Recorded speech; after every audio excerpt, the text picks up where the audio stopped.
Greetings, fellow investigators, and welcome to our video podcast, Into the Darkness, where my friends and I play the Call of Cthulhu role-playing game. I'm your host, Tom Rayleigh. Tonight, we're playing a one-shot scenario from Sean Little titled... He wouldn't tell me what the title was. In fact, you people watching this know already what I do not know yet. Sean wanted this to be a mystery game, so that's what it is. So, Sean, he's running the game. Without any further delay, let's continue our journey into the darkness. Sean? The year is 1951. It is October. It is evening, 9:55. The three of you, your names Dean Denton, Hank Hilton, Mark Moran, you are three members of a small elite organization funded by a wealthy man named Andrew Meyer. You were all orphans who grew up together in an orphanage in the East Coast in the area of Arkham. When you reached a certain age, the war broke out, World War II.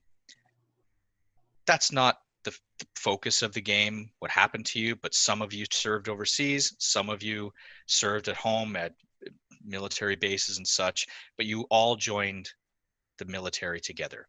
You served separately, and when you returned, you came back to the orphanage that was run by the Roman Catholic Church.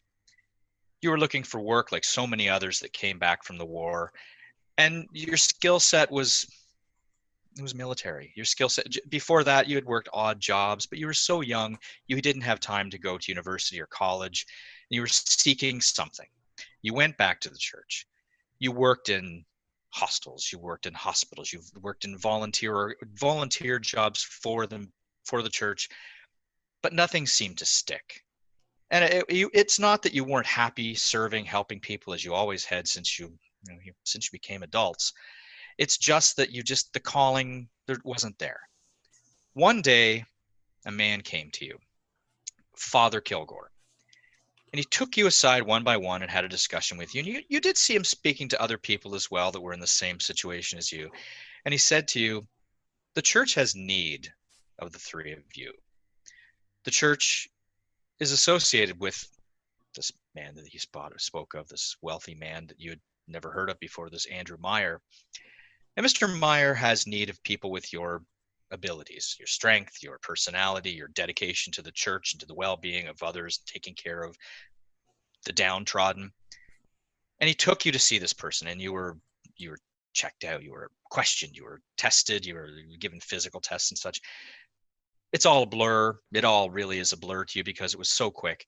And you entered a school where you became servants of Mr. Myers, not servants, but assistants of Mr. Meyer, along with other persons that you never met, hunting, believe it or not, werewolves. So you first were reluctant. You were first thinking, werewolves, that's ridiculous. That's just something you see in a movie. But over time, he brought you to understand that these things were creatures that actually have existed throughout the centuries. Usually they were very remote individuals. They were persons way off in the Bavarian mountains or somewhere in the Urals. And they were individuals that were known to be people you stayed away from, and the villagers were afraid of them, and murders were committed, and eventually the villagers would hunt them down or the person would die. But there's always witnesses that were saying it, but the church kind of kept that information to themselves. But your Father Kilgore, he verified, yes, the church has evidence of this and knows it to be not fictional, it's true. So you entered this organization, unnamed, and you began hunting werewolves with Mr. Meyer at first. You have been involved in 3 such endeavors where you have hunted down persons in the eastern seaboard. And what Mr. Myers explained to you is the influx of werewolves is due to the war. They fled. The persons that they fled Eastern Europe and Western Europe because of the conflict. They found their way to North America thinking that the Eastern Seaboard was a place to hide out. But he knew of them, and he knew their names because of his connections during the war. So you're on a mission right now. And as noted, you are at the edge of the woods. You are at the edge of a farm field, and there is a tractor moving across the field, cutting hay. The moon is almost at its zenith. It is 5 minutes to 10 o'clock. And you know the name of the man. It's Martin K.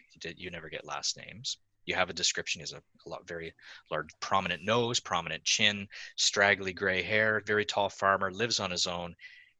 His tractor's moving across the field. And as it moves, it slows.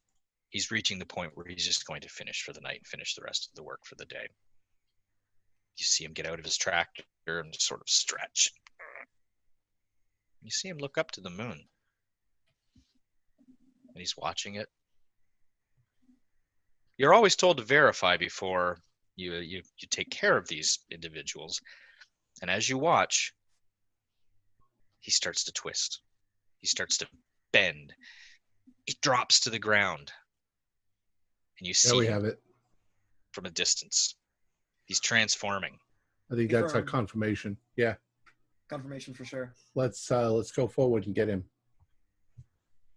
Oh, dude.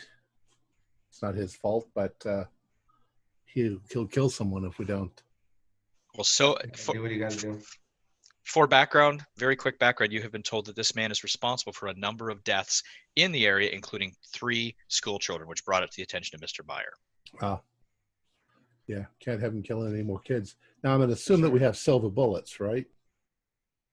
Yes. And for your information, each of your characters has, I didn't tell you this at the beginning, you have knowledge of the occult specific to lycanthropy. Okay. And you have a value of, each of you have approximately 35, 40, and 40. You can just choose. Doesn't matter. Say you all have 37. How's that? That sounds Sure. good. All right. Sounds good. I'll distract him, and when he runs towards me, you guys take care of him. I'll shoot him too. But Sure. Sounds All right. good. Kind of get ready to, pop out and shoot when Mark Yeah. distracts him. I'll cock the Right. rifle. Martin, Martin. You yell. Yeah. He turns his head quickly, and he's low to the ground, down in close to the hay, and you hear him. He just opens his mouth and howls this loud, piercing wolf howl with a man's throat. Okay. The tractor's not in our way, is it? The tractor's on the other side of him, Okay. and he's about 200 feet away. Oh, wow. You had to be at the edge of the forest, so. All right. But I can. Well- I will say you were able to proceed through to get closer. Yes. All right. Yeah, I wouldn't yell until we were close enough. Yeah. No, I didn't expect that. Yeah. So as soon as I'm within 50 feet, then I'll try and I think that we should spread out a little bit, Yeah. so that we triangulate Sure. on his position. So Martin. He I'm turns waiting. quickly and looks towards you, and he's down on the ground like a wolf. The back end in the air, and he's starting to rise up, and he rushes towards you. Okay. I immediately fire at him. Roll to hit. I'll take a shot as well. All right, you rolled a hit. Everybody who's shooting rolled a hit. All I'm right, assuming you're awesome. not in each other's zone of fire.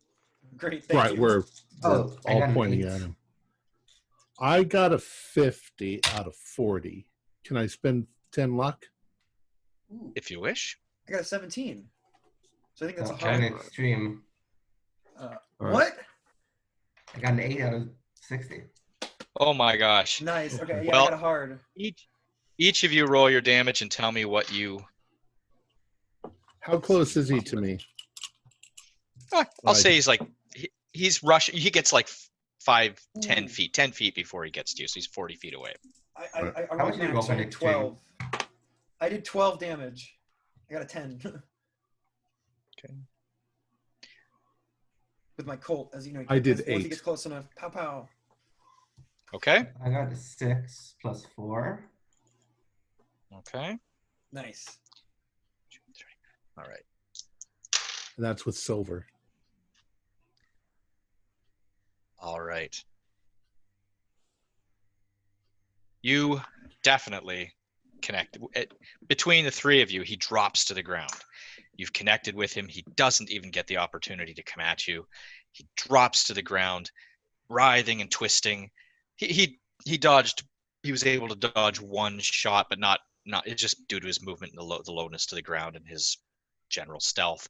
But he drops to the ground. He's writhing and howling and snarling.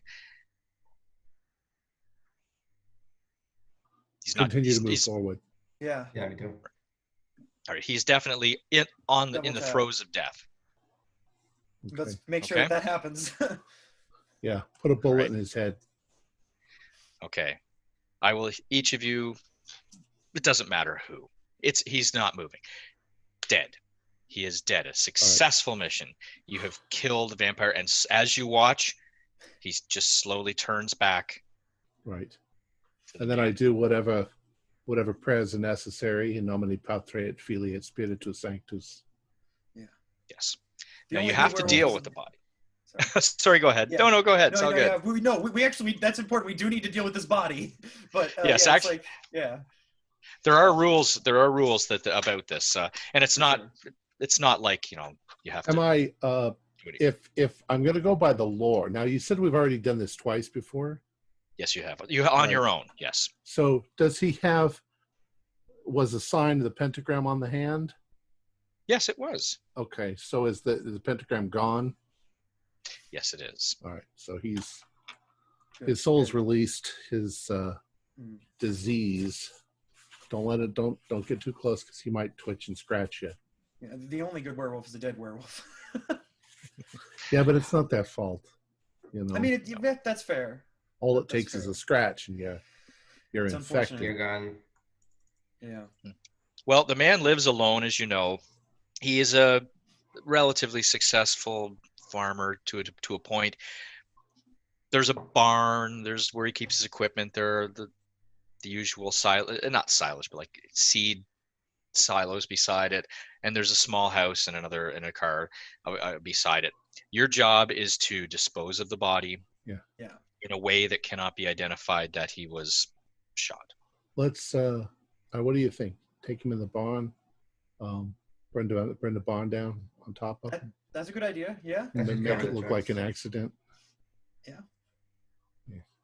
That's just one thing too. That sounds like the simple solution. All right, so I start pulling the guy by his feet. Yeah, I'll take the other side. Yeah. Okay. I'll help you guys out or watch. Stand guard. All right. So you drag him to the barn.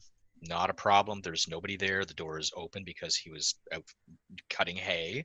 Inside the barn, it's the usual. There's a loft up above where equipment is stored. It's not of animal barn, so there's no hay or anything like that. But it's implements and fuel and such. There's a dry old barn. Yeah. So make it look like an accident. Sorry, Martin. Yeah. Got some gasoline. Probably we can pour out. Yeah, throw them on some hay, pour some gasoline. And then we got to get out of here because probably neighbors anywhere within a few miles will see the fire and come running. But he's already dead. So. Okay. Well, long story short, you're able to set fire to the barn. You're able to head back the way you came. Your car is parked on a side road, so it's a little bit of a walk through the woods to get to it. As you're leaving, you see one vehicle off in the distance heading away from you, but it's just the only one you see initially. And you are able to drive in relative calming yourselves down back to the your base of operations, which is it's a small pub type affair outside of the main town, a little ways away. Like you had to drive a ways to get to this person's farm. So after an hour or so, you arrive back at Wenham, outside of Wenham, a rural area. And the pub is open, so you know to go around back where Mr. Meyer has his little office. And you walk in the door, and he's sitting there at his desk, making some notes, of course. And you can see he's got a ledger open on his desk, and there's a chalkboard on the wall it's one of those chalkboards that has the sliding doors that cover up what he's written when he's not using it. And on the outside is a little decorative wood, carved wood. And he hears you coming. Of course, he says, "Oh, gentlemen, I assume you were successful." And I'll kind of like look, And make sure then- that I'll make sure that there's nobody else in the room with us, and I'll be like, yeah, I mean, I've heard of roast beast, but that was something else. He laughs. He's very polite. He's very polite. He says, "You are my prize pupils. Excellent. This is good news. Very good news. Now, please feel free to head into the pub and have a meal. It's late, but the kitchen's of course open for you at any time. There's a lady. There's a woman who works in the kitchen along with the bartender, and they're open for another hour and a half, but it's not really hour and a half, like an hour at most. But they shut the doors, they kick out the patrons after a few minutes, and you have meal, you have drink, whatever you wish. Cheers. So that was excellent. That was excellent, and I thank you very much. Poor children that he recently. Oof. It was a terrible thing. It was a very terrible thing. Yeah. Yeah. I do have more work for you when you are ready. It does need to be done in the next few days, but our list is getting shorter. Our list is getting much shorter, and soon you will be free. You will be free of your obligations. And Father Kilgore, he will be here in a few minutes to assist you in your how do you say it? You know that Mr. Meyer's not a Catholic. He says when you speak to about your sins. A confession. Sir. Confession. Yes. I always forget. Yes. Well, Mr. I'm sorry. Father Kilgore will be here in a few minutes. So please make yourselves comfortable. The people are left, and he waits and he says thank you to the cook and thank you to the bartender, and they leave for the night. He shuts up the doors, closes the curtains, and Father Kilgore arrives finally, and he's a little disheveled. And he's fixing his collar and looks a little uncomfortable. He says, "Oh, you're back. Excellent." And as he speaks, you can smell whiskey on his breath. "Oh, another one, eh? Well, I guess it went well. Did it?" As much as could call it well, we murdered a man. Another day, another silver dollar. No. Let's get it over with. Come on. So he's got a little room in the back where he's curtained up, and he says, "Come with me, come." So one by one, you go in the back and you make your confession. He gives you your Hail Marys and whatever. You can tell he's not really into it. It seems the more and more when you see him, he's getting old. He's got to be. Well, he and Mr. Meyer, they're exactly about the same age. They're both in their late 70s, and he's just not into it. But he goes through the motions. He gives you absolution or does his thing. No, he's kind of rushes through it one by one, and you're back out in the bar. He has himself a shot of whiskey, and he says, "Okay, so we heading back to the cottage? You guys still hungry?" I can't eat. Yeah, I'm good, thank you. That was good. It was great. Yeah. All right. Well, Mr. Meyer says, "Well, before you leave, I do need to know: are you up for your next mission?" Just tell us what you need us to do. Yeah. Okay. All right. Well, and he takes out his little book. Okay. The next. Well, I do have another team. They're up by Salem.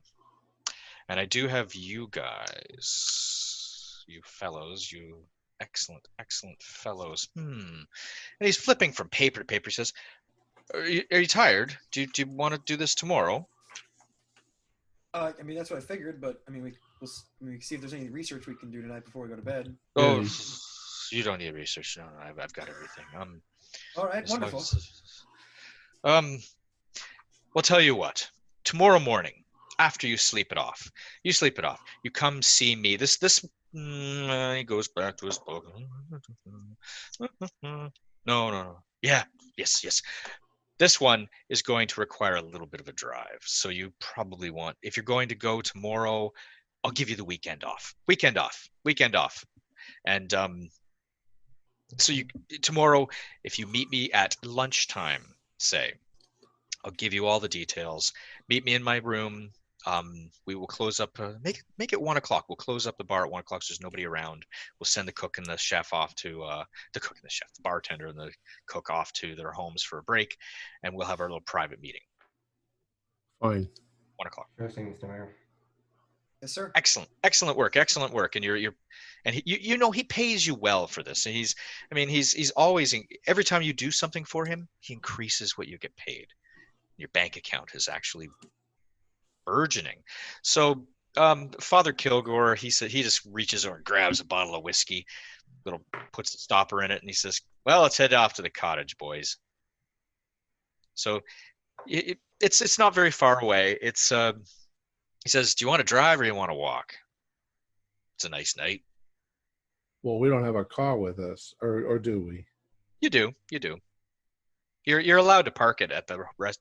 You can park it at either place. It doesn't matter. I don't mind either way. Yeah, just walk. All right, let's go for a walk. Sure. So he's got his bottle of whiskey, and you see Andrew Meyer just sort of takes off. He's gone. Yeah. So he's stuffing his face like I am, and he goes out in the night air, stretches himself. He's an old man. He walks slower than you. He's 3 times your age. He stretches, looks up at the moon. Beautiful night. So, went well? Did it really go well? It was simple. I mean, yeah, it was a in and out. Now, the one thing you know is he's never present when Mr. Meyer briefs you on any of the work you're doing. He has a house. It's a cottage. He calls it a cottage. It's a big house. And it's about a block. It's in the country. It's about half a kilometer from Mr. Meyer's very large house. You assume that this cottage was part of Meyer's family's estate at one point. Because as you walk around, you see remnants of a wall that probably once encompassed the whole property, including the cottage. But the cottage is very well kept. And in the cottage, there's fabulously comfortable beds and couches and living room and radios and everything you could possibly want for 4 men living in a house together or more. Now, he's never present during the briefings. And you do know that he's always kind of prying, trying to get little bits of information from you. But you've always been told by Mr. Meyer to never discuss anything with anyone. Right. So he says, how far did you have to go this time? Now, Father, you know that we're not supposed to discuss this sort of stuff with you. Oh, I'm just making conversation. I don't want specifics. Oh, I don't want to know the specifics. Just we had to drive for about an hour. Nice night for it. Whoop, hold on, I have to see my wife's haircut.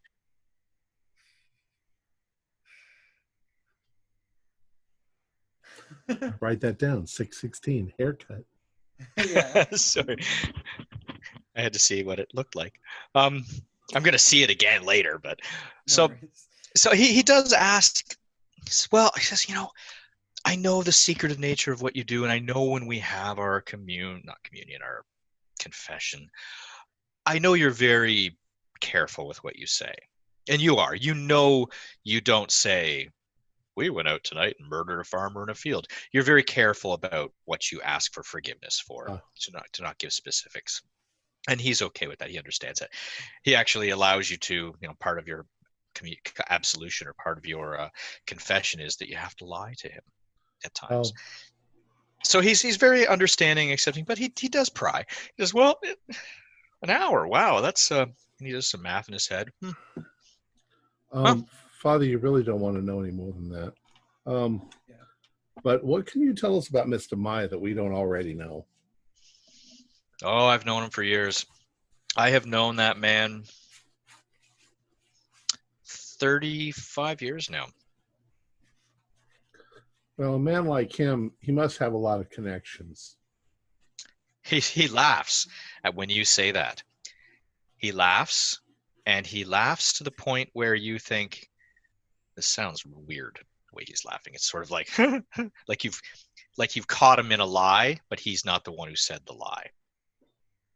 He says, yeah, yes, he has lots of connections. Keeps walking. Beautiful night.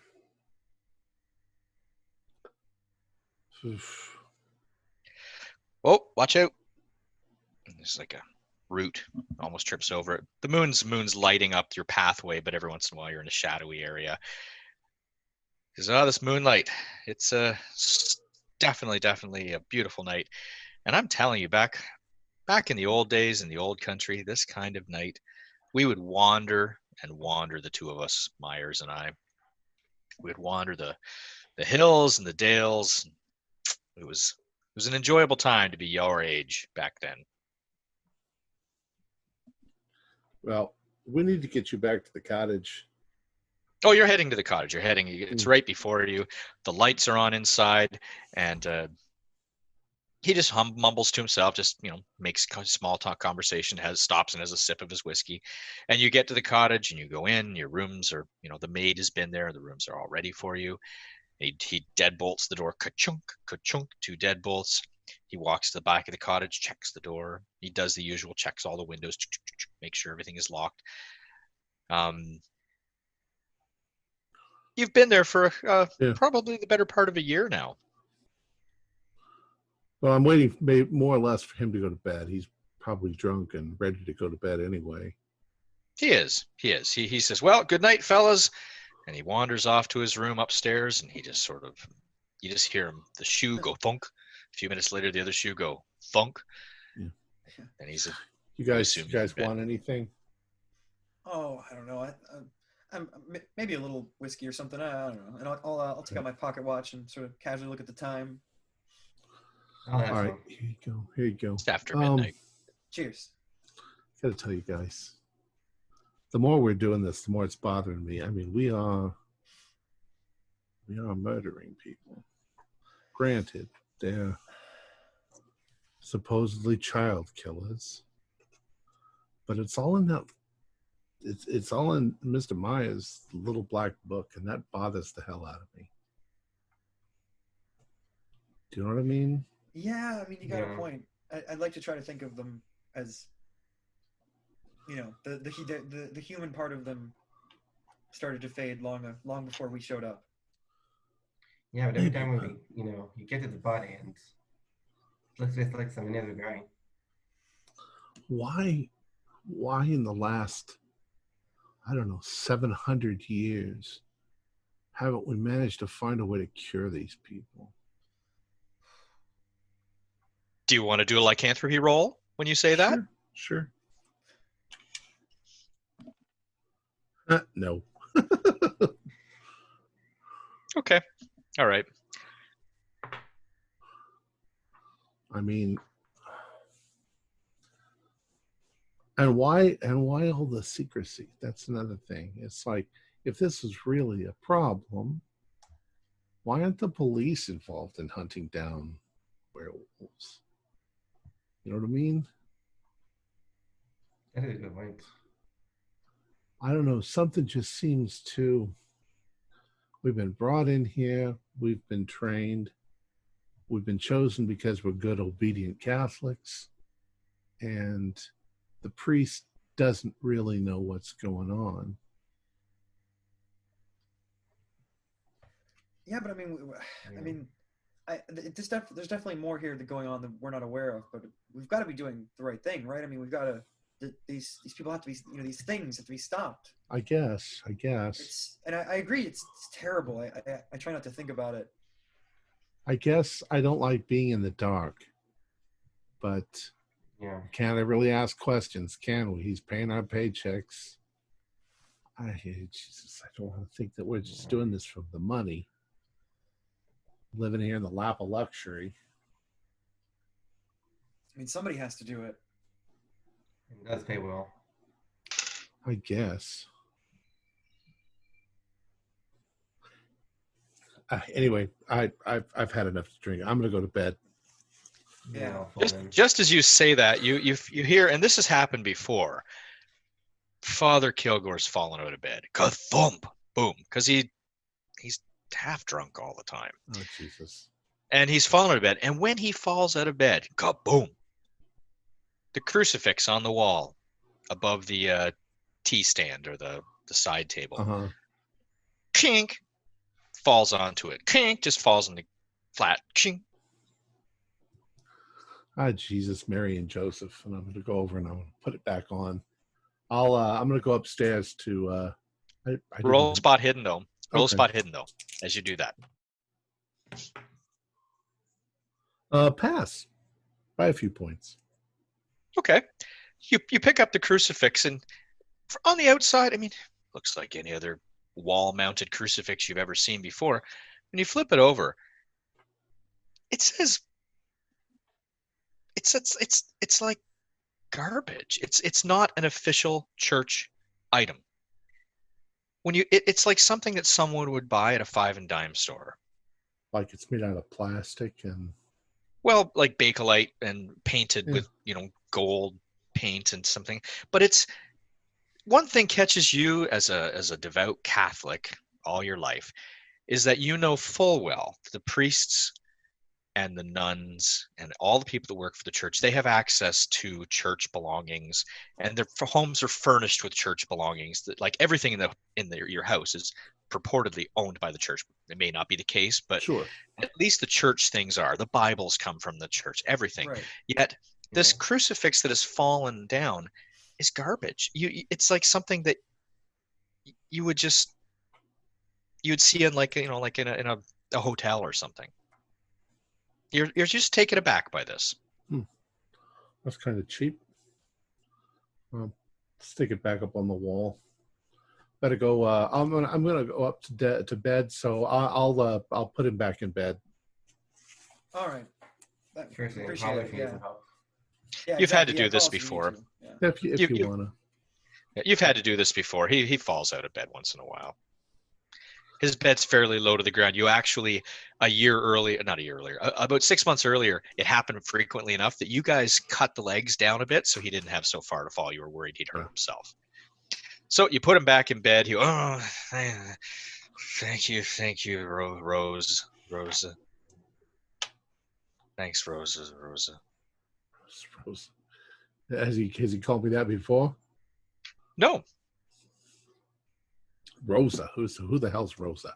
And I'm putting him back in bed and tucking him in. He just kind of. This is nothing. He's just drunk. He's out. All right. So I'm going to go to bed, say my prayers. All right. You all do the same, I assume. Could each of you do a listen roll? Sorry, I'll try to stop gesticulating because it just looks like my hands are ghosts. No worries. I got a 30, No, that's a fail for me. which is a fail for me. Got a 33 out of 40. Okay, did you pass as well, Dean Denton? No, I failed. Okay. All right. Tom, or sorry, I'm using character names and person names. Mark Moran, just as you're hitting the sack, you just put your head down, you hear in the distance of the night, the quiet of the night, because your window's open, there's no air conditioning, your window's open, the moonlight streaming in, you hear Fucking I'll look up and out my window and see if I see anything. Do a spot hidden. 37. Yeah, that's actually that's exactly half. Exactly half. Yeah. In the distance, your window faces. I've got a map right here. Why I'm not looking at it. Your window faces north. So to the very far right of your view, to the north, southeast, west, east, to the northeast, you catch a flash of black movement through the bushes. That's fairly large. I mean, it's like a good-sized cat. Like you're talking wildcat, like bobcat or whatever they have down east, but big. Wow. It's off chasing a bird or It's something. not just a house cat, but a actual wildcat. Yes, well, it's pretty wild where you live. I mean, you're in the rural area, forest all around, pits and quarries off in the side roads. The pub is connect down the road from the pub is a small village of maybe 15 houses and a couple businesses, but it's a little ways away from you. You're really rather remote. All right. Um, I'm gonna lean just a little bit out the window, and I'm gonna go. Yeah, see if I can scare it. Goddamn cats. You don't nothing happens. You don't hear anything. You don't see anything, but you Fine. get this feeling of something watching you briefly. I'm gonna close my window, even though it's hot, or it's probably warm in the top stories of the house. And I'm gonna try to go Easy to sleep. enough. Well, there's enough windows open in the house, and it's a relatively breezy night. It's October. It's not super hot. It's so you all fall asleep fine. You might have a little uncomfortable because you still don't feel comfortable with what you do. So your sleep doesn't come immediately, but the physical tiredness of what you've been doing, walking through the woods and chasing someone and shooting, eventually you're out like a light. Morning comes. It's say 9 o'clock. 9 o'clock, you wake up a little later than normal. You all wake up at the same time, do your morning getting up business, and you can smell breakfast is ready downstairs. Father's made bacon and eggs and toast, the usual, and he's got it set out on the table. The housekeeper came in apparently before you woke up and assisted him, but he's setting it out on the table for you. So breakfast is ready, and he's got his coffee cup, and you see him going. Blip, blip, blip, blip, Yeah. blip, blip, blip, Excellent. blip. That's kombucha, not whiskey, but Close enough. but he's close enough. So he pours himself a whiskey in his coffee as usual. He seems to keep a buzz going all day long. And he says, "So, how did everyone sleep?" Pretty good, but we got some big old cat out there. I'm sorry, what did you say? There's a big old cat outside somewhere. You mean like It's like either a big old tomcat or something's come out of the woods. You know how I feel about cats. I hate the fucking things. Sorry about my language, Father. No, yeah, I mean, I'm with you there. I also hate cats. What I mean, whatever. They're just I'm more of a whatever. They're way better pets in my opinion. But Why? mountain lion? No, it's not in New England. No. It could be it's probably just a big fat nasty cat. God, it didn't come to me tonight. One meow, and if I'd have seen the damn thing, I'd have thrown a shoe at it. The only right thing to do. Father Kilgore's looking very intently at you, and he sobers up. When did you see this cat? Oh, geez, just about. I'd say it would probably be about 12:30. Really? Was I was out. Yes. Yeah, I took you up. Well, you went upstairs. I put you back in bed, and then I went to bed. But it was before I fell asleep. So 12:30. Okay. He mutters to himself, each of let me see who's closest. I'll say, Hank, could you make a listen roll, please? No, not the 78. That's a fail. Okay, Dean, you can also make a listen roll. 06, yeah, that's hard success. You very clearly hear him say something that I'm going to send to you in a chat message right now, and you can choose whether to share it or not. All right. So I'm busy stuffing bacon in my face. Oh, I'm using the wrong keyboard.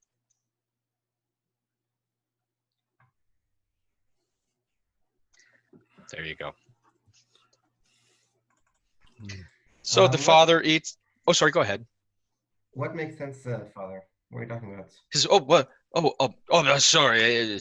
And he stammers and he goes, "It makes sense. You slept in so late. You were out doing such hard work." Yeah, well. Sure, Father. And then he bumbles off to the kitchen area, starts muttering to himself, but nothing anybody can make out. What did you say, Dean? He was mumbling something about it making sense, but I think I went so damn secretive around this business, really. He's a little drunk. Probably Maybe, still, yeah. he's got a You real ever seen him problem. sober? I've heard about priests getting drunk because they have the communion wine, but he's getting hitting a lot harder than communion wine there. Yeah. When he drinks, one thing that you've all noticed and laughed about over the time is he's been in New England for a number of years. When he drinks, his Irish accent comes out. Oh yeah. But oddly enough, he tries to fit in with the locals without having one. And Mr. Meyer, strangely enough, the few times you've seen him drinking, they get talking. He also has a bit of an Irish accent. Has a bit of an Irish accent. Even though Meyer is not necessarily an Irish name. Right. Right. You've noticed that. But that's people Maybe people it's are careful. Meyer. Yep. And he dropped the O. Meyer is, if I'm not mistaken, either like German or English, I think. So, interesting. Mhm. Interesting. So I think it depends on how you spell it too. Exactly, That's true. Yeah. I do not have anthropology, so I have no idea what I'm talking about. I'm just Yeah. guessing. It's hard to look it up. Yeah. Right? Yeah, it's like we could go to the library, but we don't have time for this. Nah. The one thing you notice is he tends to not leave you alone very much when you're at the house. He hangs around. He's always there listening to the radio or reading books, or once in a while he talks on the phone to somebody, like ordering things or making sure that the food is delivered, and just never talking to people, like never actually having conversations for social calls. He doesn't have other visitors, and he tells you he's retired from actual church work, so he doesn't actually have. Once in a while he wanders off in his vehicle to get some things. He runs out of cigarettes or he runs out of whiskey. Well, then who runs the local church? I mean, if we're Catholics, there should be a church that we go to, probably. No, actually, now that you think about it, you've been either at his house, at the pub, or wandering in between, or off on missions for the better part of a year. I guess Wow. if you have a father in house, That's his job, apparently, is to keep you out of harm's way and to keep you out of the public view. He's there to assist you in any way he can, kind of like a chaplain. I We'd be guess familiar so. with that. like a chaplain. We'd be familiar with that as military men. Sure. Right, I Well, don't know we if got I a was- 1 o'clock meeting with Mr. Meyer. I'm gonna take a stroll outside and see if I can see where that damn cat was. You have Okay. fun. Yeah, I'm not going near any. Set a trap for the damn thing. Okay, you That's not a bad can idea. go outside. There's gardens, there's chairs, there's lots of there's a large area that's cleared up to the edge of the woods and the bushy areas where you saw the cat. And you have your run of the grounds, of course, and Mr. Father Kilgore does tend to keep an eye on you guys to make sure you're not wandering off. He doesn't want you, like meeting any of the local girls or anything like that, because that would certainly be, interfering. Yeah, well, he doesn't know anything about that, does he? Being a Catholic priest, he's never had sex. So you wander off. What are you guys doing? Mark Moran's wandering off into the yard and Just around the property, Okay. I guess I'll do a little bit of light reading while we wait for our meeting. Okay. Yeah, just puffing bits. You have a newspaper arrives every day or every other day or whatever it's published back then. There's books. Right. He's constantly bringing in books from the library that are of your interest. So if you like mysteries, they arrive. The library delivers to the pub and he brings them to the cottage. So you've got lots to do. So while you're doing that, Mark, you're wandering off. Not wandering off. You're walking the grounds. Yeah. What do you? So Just basically looking. If I find a cat with a bunch of kittens, I am gonna freak out. Let's hope not. Let's hope it's not that. okay. So you're looking in the area where the cat was seen. Yeah. See Do you that have there's any a kind of nest a? of them. Do you have any kind of a tracking skill or anything like that? Not really. I can roll and see. Got 10 You can- points. I got an 8. Oh, I was going to say roll spot hidden, but that works. Works for me. Got an 8 out of 10. Mark it off if you survive. Use it for something else later. Yeah, exactly. Roll again and use that one when you need it. You find a cat footprint, but it's I got to wouldn't be a say dog footprint. It doesn't make sense. It's got to be a dog footprint because it's like this big. That doesn't make sense to you. Someone's playing a game with you. But it's in the area where the Yeah. There's like a patch of it recently rained before the moon before last night. It rained the day before, and the ground's still wet under the bushes and under the trees. There's a muddy area. It's fall. It's autumn rather, and there's like a cat footprint about that big. yeah, that's insane. That can't be cat foot. There's no way. That's No, what it you wasn't think. that big. No, it was a little thing. I'm going back inside. Okay. I'm not hanging around out here. All right. You're all in the house. Father Kilgore's puttering away. He says, I think today I might. I think I'll shine my shoes today. I haven't done that in a while. Maybe I'll. Have you guys seen my cigarettes? Have you seen my? I bought some. Oh, I bought some a month ago.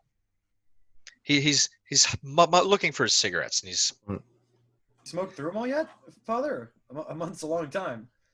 Well, he buys them by the Oh, by the multiple, carton, right. yeah. by multiple carton loads. He Um, only has a few a day, but Well, what is do we know what the maid's name was? Or housekeeper? no, you don't. Clara. Let's just No, call her. no, you don't know her You name. don't. I don't know. You've Okay. never heard her name spoken. Maybe the housekeeper put them up in the cupboard. I'll go in the kitchen and look in the cupboards.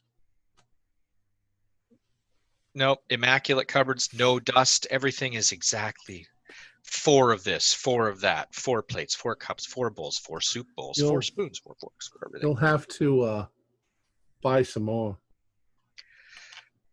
What time is it? What time is it? Oh, what time is it? He's dropping into his accent again. Oh, He says, I'll pull out my watch and take a look real quick. oh, what do you got there? Is it after 10? It is not. I'll be like, no, it's not, and I'll put my watch away. Well, maybe I'll. Would one of you? No, I'll do it. I'll be back. And he says he's gonna wander off. He says, just stay here. I'll be back before your meeting, and I'll make sure you get over to the pub in time. And he takes his keys and he stops the door and looks back at you. Stops the door, looks back at you, and then he's off.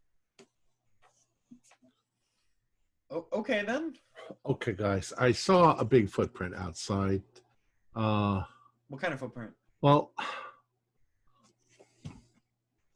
it was roughly the shape of a cat, but it was way too big to be a cat. So I'd say it's a dog. Yeah, I haven't it's seen the gotta be dog. a dog. You seen a dog around? Not recently. I mean, it's got to be a big dog. I mean, what else could it be? I mean, There aren't like mountain lions or anything like that really around here, are there? I don't Don't think big- so. Big cats? There shouldn't be.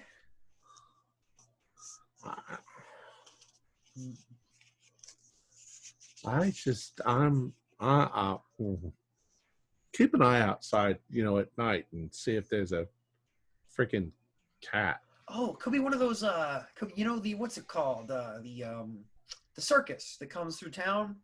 Maybe one of them cats ran off. Doesn't that happen once in a while? Oh my God, don't say that. I mean, I hope not. I sure hope that's not what it is. But what else could it be? I mean, don't they have? Haven't you seen the Siberian tigers? The what are those barman guys or whatever they're called? All right, stop. Good God. I think I need a gun in my room to shoot the damn thing out the window. If it's a lion, a tiger. I'm just like I've just got my I mean you don't carry this thing around. You don't carry yours around. I just put it back in my pocket. Like I'm the second you said you saw what looked like a big cat, I was like, oh no, what's because I mean, look, a couple weeks ago, I got to admit I was drinking the father a little bit. Okay, I had a couple with him, and I had this crazy thought. I thought I was just drunk, right? Have you ever thought about if other animals could, like, if there's other creatures that are like other animals other than wolves? Roll your lycanthropy. Okay. No, I got a 72. You can't remember anything about it. What do you mean? I mean, I'm just saying that, you know how a werewolf is like a wolf. What if that was a thing that you could be aware of something else? Like a werebear or like a were crocodile or something. Roll your, Mark Moran, roll your lycanthropy. 78. Nope. No, you can't remember anything either. Dean, you're sitting there going, what? Roll. Roll, Dean. You are creating ideas in my head that I don't want to have. I'm sorry. None of you ever heard of this before. Such a ridiculous thought. I'm sorry. Did we just all roll 78? I think so. Was that what you rolled? 78? Take a drink. I got a 78. Yeah, right. We all got the same number. Well, fail. I guess you win then. Yeah, right. We're all on the same page, failing together. Okay. Stop talking about this. This is just crazy. Yeah. No, I agree. No. There's no such thing. Otherwise, we'd be out hunting were-elephants and were-bears and oh my God, a were-bear. Holy Oh my. I wouldn't mind, hunting. I was a little way through a bottle of Jameson. That's one of the ones I thought about. I was like, oh gosh, please no. And then of course, oh God, cats. Oh geez, no, nobody. Little disgusting little things. Their little bitey teeth and the tails. And, stop. I'm sorry. Yes. It's been a rough couple days. Okay. Oh my God. I'm not gonna get that out of my head. It can't. But you're right though. It can't be. There's no possible. There's no way. Look, we just gotta. Okay. Go to our meeting later. Look, we know. What do we know? We know that the human being turns into a wolf, and they turn into a rather large wolf because human beings are bigger than wolves. Oh, I think I need a drink. Holy crap. Because that cat was way bigger than a regular cat. Oh, do we know if in this do they turn into like really big wolves or like wolf humanoid things? Wolf humanoid things. Okay, cool. We've seen them. Yeah, right. you've seen them. But they're not like little wolves. They're right. No, they're big, giant wolf man things. Yeah. So if it was a cat, it would turn into a big, giant cat. I saw a big, giant cat with a big, giant. Wait. Hey, actually, you know what? I do not like the fact that there was maybe a cat out there. Maybe. But at least if it was a werecat, it's the wrong time of day, and it would be it would be like hunched over. It wouldn't be walking like a cat, right? Probably. It was. I think it was like a cat. And the thing is it was still the full moon. Yeah, but I can tell you something. You don't have to roll your lycanthropy. In your training that you've received, you find out that as someone progresses in werewolf form over the years, they actually become more and more wolf-like. So a person who has been a werewolf, according to what you've been told, can actually slowly become more close to an actual wolf. It's like a sign of an aged werewolf, according to Mr. Meyer's training. All right, we should maybe we should do something else until 1 o'clock. Yeah. All right. So you're discussing and you're hypothesizing and that. Is there anything else you guys want to do? It's that the Father Kilgore's wandered off. He's walking because he doesn't drive that often. He's going to be gone probably for an hour. Yeah, we got to remember too. Our car's parked down about 1 kilometer away, so Right. Yep. We got to leave here early. Sorry, I won't use kilometers if it's confusing. No, that's okay. That works for me. Oh yeah. Okay. I'm gonna go clean up after breakfast. Should we do the dishes? Sure. Just take care of them. Get them done with. Yeah. Okay. There's 4 plates, 4 bowls. There's one for each of you. 4 forks or spoons. Dishes are done very quickly. The pot. The pot. The everything that was used for cooking is in the sink, but ready to go. Your dishes are done. You're cleaned up. Your teeth are brushed. Whatever you do, and it is. Unless you're going to do something else, it is 12:30. Time to walk over. Yeah. Okay. Yeah. All right. You walk over to the pub, and there's a smattering of people in the front, but you go in the back entrance, of course, because you generally don't. You're told to not really. You can say hi to people on the street as they pass by. The people think of you as people who are working for Mr. Meyer on his grounds. They think you're groundskeepers or something like that. They know you live in the cottage, I guess. They wave when they see you, but generally people don't make a lot of conversation. They're very quiet here. The lunchtime rush, you go in, Mr. Myers in his office. He goes, oh, just a minute, I'm going to go talk to them. He goes out and he wanders off and he tells the bartender and the chef, who's you assume is the wife of the bartender. You've never actually been told. He says, so shortly it reaches the end of lunch hour, and he says, sorry, we have to close. The bar, you can hear the bartender saying, we have to close up. Everybody out, finish. And everybody knows this. There's a very small crowd. They finish their food. They gather the plates.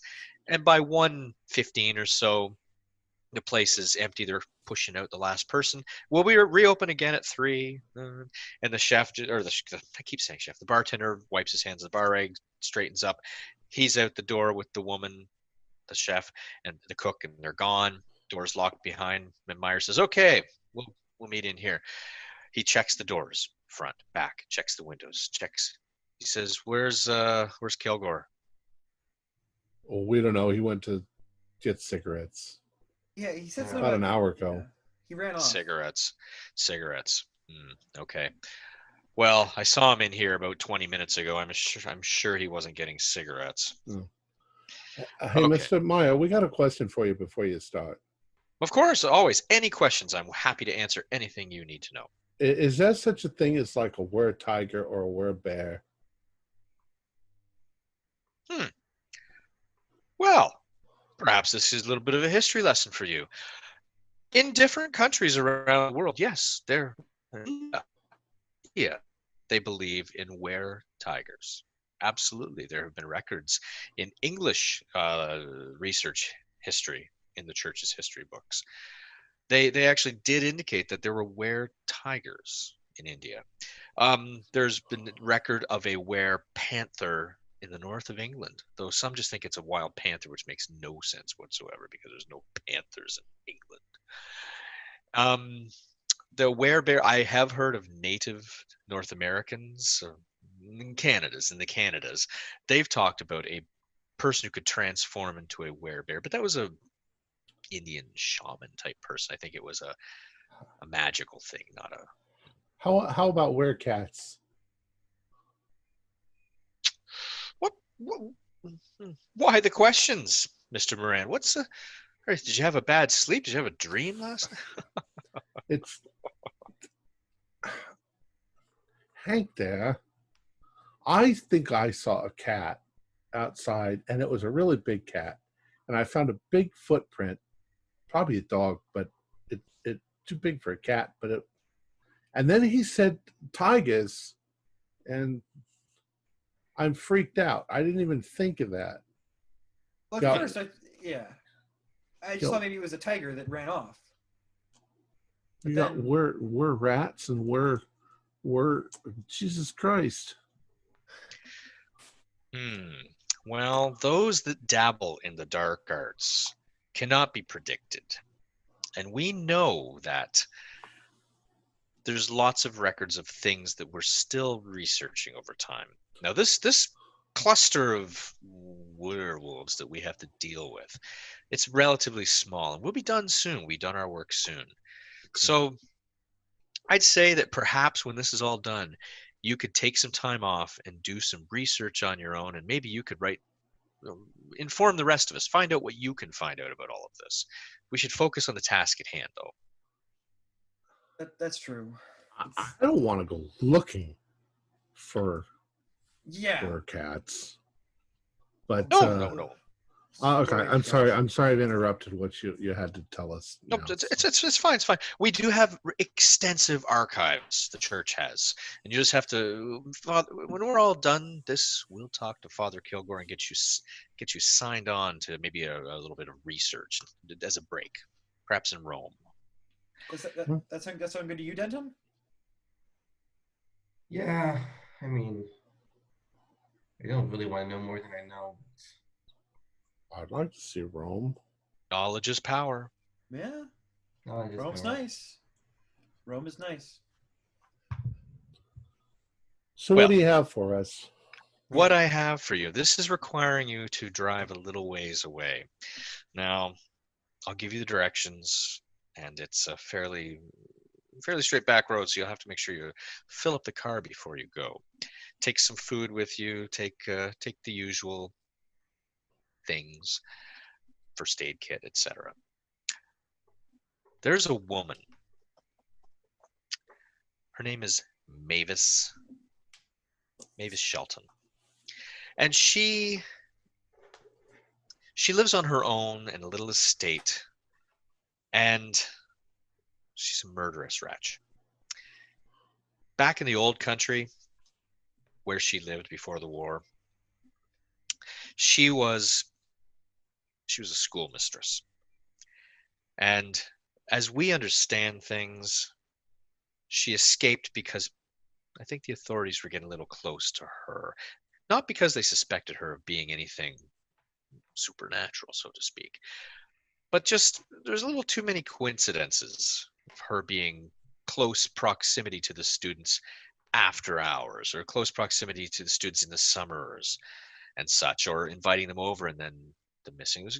I would say over the space of 10 years, 10 years, something like 13 people in the vicinity of the town she lived in the Yorkshire Dales went missing or were found massacred. And the information we have is that as soon as she left, this ended. So your job is to travel to her estate. She's a very wealthy woman. No idea where she got her money from. And perhaps she was embezzling people that she was taking out, so to speak. She has an estate, very remote, and it is there's a wall around it, it's a stone wall that's approximately 5-6 feet tall.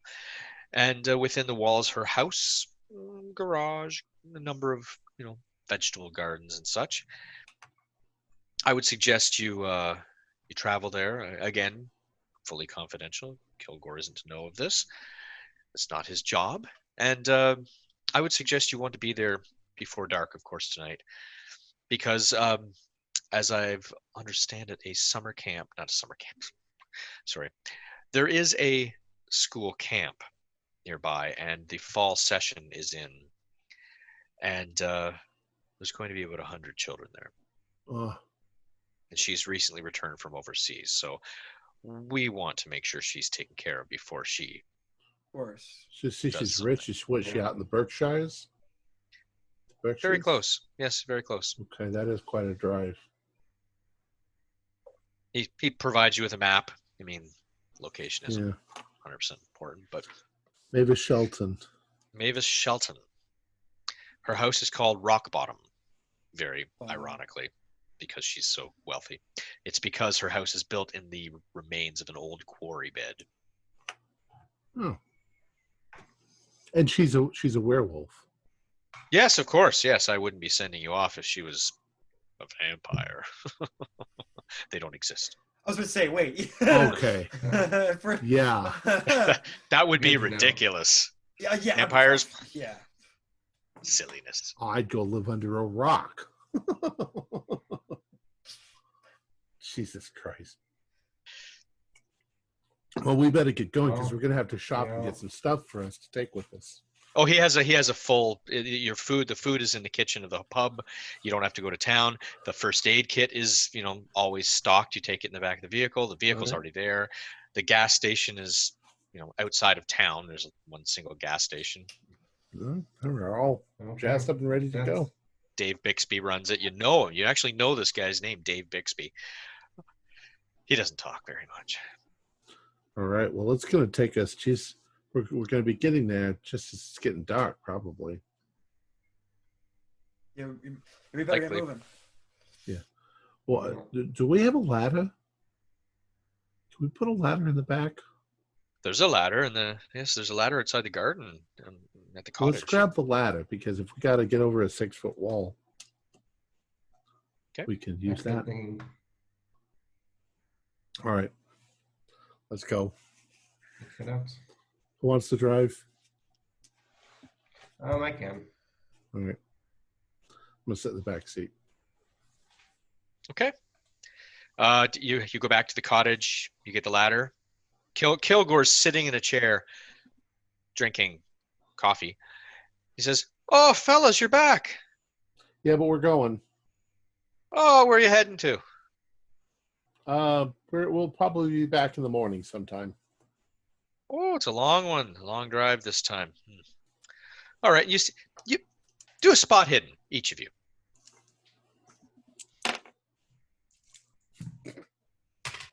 That's the first 00 I've had in a long time. Oh, jeez. Your eyes fall out. I got a Yeah. 7. Oh. I also I got a regular success. If you all got 0-0, that would have been ridiculous. Oh, man. Yeah. Okay, how did Hank do? John, what did you get? Oh, sorry. Yeah, I failed. I just got a regular failure. Okay. All right. So Dean Denton, as the others are gathering, the other two are putting the ladder. You're wandering around. You're thinking, what else do I need? What else do I need? You walk behind Father Kilgore into the house. You're just sort of just doing a once over, looking around. Grab your coat, grab your cap, and as you return and you get back, you see Father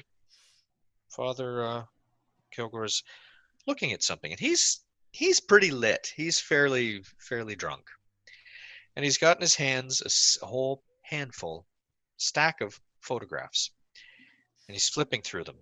And you look closely, and you see he's got a tear going down his face. And you see these photos, and he's flipping through them. And as you pass, you, with your regular success, are able to make out that they're photos of him when he's much younger. And you can see that there's photos of, other people around the same age. It's, he's probably 35 or so. And it's not around here, it's somewhere else. And you see photos of him with his arm around a woman, and he's in a suit, not in a priest's smock. His arm is around a woman, and she's a very striking woman. Very striking features, long blonde hair and blue eyes, and she's wearing a long blue sundress. Well, blue, you can't tell it's blue. Darker colored sundress with polka dots on it. And she has a great big smile. He's a great big smile. And he's holding her very tight. And in behind him, in the photograph, you see a group of people standing in a tent. That's it. Like it's like a large tent, like a pavilion. No, what's it called? A large pavilion. Yeah. Pavilion. Yeah, it was fine. So he's standing. There are people standing, and it looks like a wedding. That's it. Strange. And as you pass by, he pulls the photos close and sticks them inside his priest's smock. He says, "Oh, have an excellent time. Be very safe, gentlemen. I hope you all come back sound." We'll be fine. Yes, thank you. Yeah, Thanks, we will. Father. Oh, gazebo. Yeah, gazebo. Gazebo pavilion. Yeah.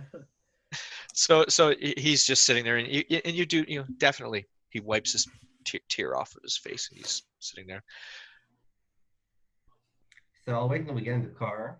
Yeah. And then Guys, I think I just saw pictures from father's wedding. Hmm? Father, he didn't have a wait, what? I mean, he was not dressed like a priest at all. He had some really, really pretty woman with him. Well, so Never seen her before. we don't know when he joined the priesthood.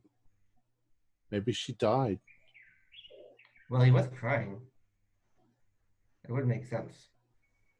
I mean, he could have been married and then she died and then he joined the priesthood. Yeah, that's not an uncommon thing. Well, that would make sense. Let's Poor head guy. on out. All right. Yeah. I hear birds. Yeah. I don't know where that is. I think it's coming from you, Tom. It can't be for me. There's no birds here. Wait. I think it might be for me. Yeah, it's my place. Oh, okay. That's Okay. that Who's was messing with us? that was so strange. That's funny. So you get in the car and you head out the road. You stop at Bixby's and you get some gas and anything else you wish for the ride. I mean, as far as I know, none of your characters smoke or anything like that. So you get No. the basics, you get the food, boom, out the door, out of town. You're on your way. After a long drive, you stop for gas once on the way just to top up, so you're not trying to fill up it, on your way home. Probably in Worcester. Yeah, you slow down and you head out into the the rural areas, and you do pass by an area that's a lot of cottages, like the little tiny cottages, and you see a lot of people arriving, and there's a lot of campfires and such. So it's like a school outing to this kind of outdoor camp kind of thing. There's a lake and there's docks and paddle boats, and not paddle boats, but like canoes and such. So it's like a last of the warm weather outing for the school children. Sure. You continue on past that, and you go down the slow side road, and per your instructions, you pull up the car beside a small grove of trees, and there's an area that's right in the trees where you can park your car. It's right described perfectly on the map, described. And you walk and you can see from this hilltop, the ground drops down into what used to be a relatively small quarry. And in the quarry, there's a walled mansion, small mansion. That's it there. And the moon's not quite That's what we're looking full, for. but it's rising up above the hills in the sky. What time is it? 10. Oh, 10 at night? No, it's not 10 at night. No. It's actually dark, but it's earlier in the evening, but the moon is above the horizon. So it's All right. 8 earlier, but not, it's dark now. Darker. But the moon lights up the house and you're able to get to the edge of the quarry, and you can see down in, there's lights on in the house. There's power lines heading to it. One power line going poles all the way down to it, and there's lights in the house. And you can see that there's like a sort of a garden shed or something that's also lit up. Do a spot hidden, each of you. Sure.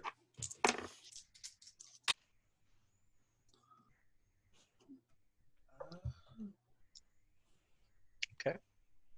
I'm not doing so I good failed. tonight. Yeah, I failed as well. All right, you guys are looking around, marveling at the beauty of the moon. And the usual, it's quiet. There's night hawks making noise, not night hawks, whippoorwills making noises. Right. And frogs, the last few frogs of fall are chirping away. And Mark Moran, you're looking intently, and you do see a woman moving around inside this lit up potting shed. Yeah, third window from the by the potting shed. See there? Yeah. She's potting. She's doing something gardeny in the potting shed. Probably potting. Gotta wait for that confirmation, and then we gotta make sure to take care of this before she has a chance to get anywhere near those kids. I've started to think maybe these lycanthropes, their eyesight gets really good, because got a farmer out farming at 9:30 at night, and we got a woman pot. She should be inside by now. I mean, you'd think She's losing the light. Let's sneak up. Yeah. Yeah. Okay. You sneak up. It's a very there's no undergrowth really except for brush up to your knees, so it's not like there's anything you can hide behind. But once you get down into the quarry, the old former quarry area, the wall prevents view from inside the. All right. Well, we got our ladder with us. So Yeah. Well, there's an entryway at the front with a gate that is shut, and it's a iron, gate. You look at it; it looks. You could probably drive a car through it. It's not really substantial, like to keep people out. It's more to keep people walking from knocking on her front door. The stone fence is like actually plastered together stone. Again, you look at it, you think it wasn't quite as ornate as he described him. You could probably take it apart by hand because the plaster is really old. And the house, it's a mansion, but it's not really a mansion. It's just a very nice house inside a walled compound.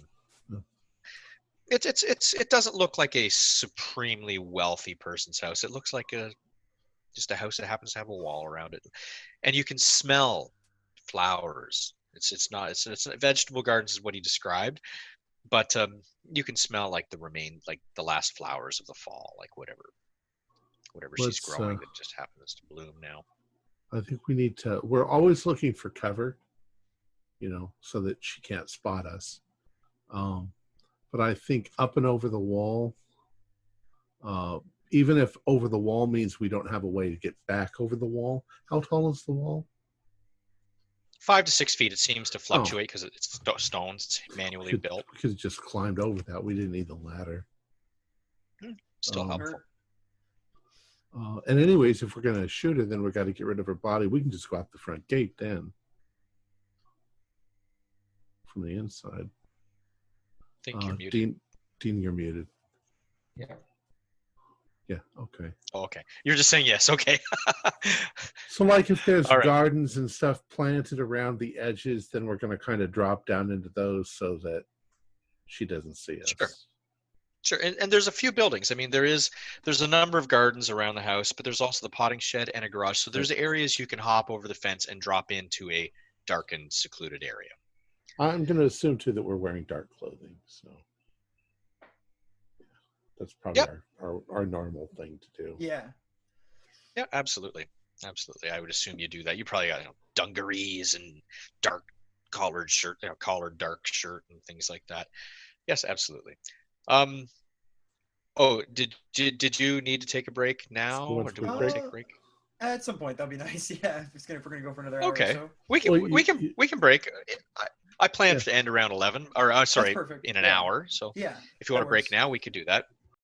2 minutes later. All right. So you're able. You where were we? We had just gone over the wall. Yeah. Okay. Great. So you're over the wall. You're in behind one of the buildings. We'll say the garage, not the potting shed. You're in between the garage and the wall, and it's dark and quiet.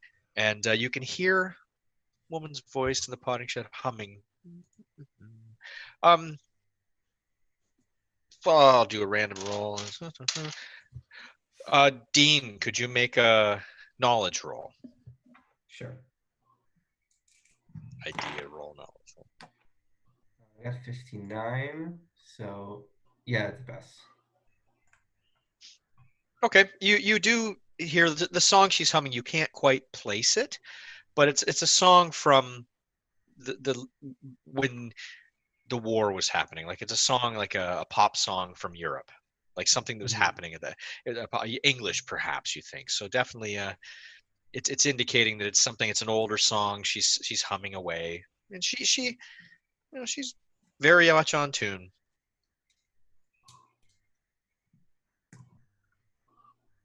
Nice song. Do we wait? Do we reveal ourselves and then wait? Yeah, I think we need to wait for our confirm. Yeah.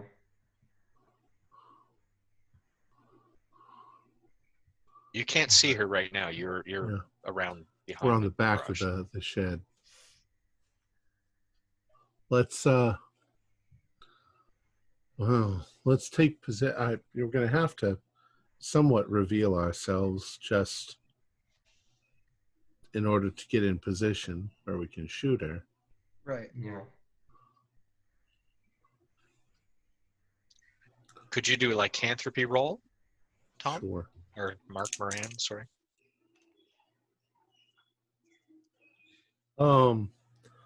Almost. Can I spend 5 points of luck?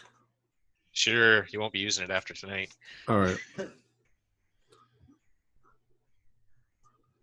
My luck Okay. is fine. Okay.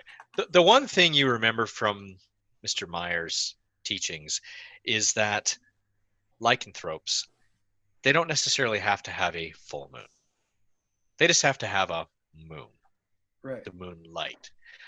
Also, they don't necessarily have to be looking at the moon and being surprised by it.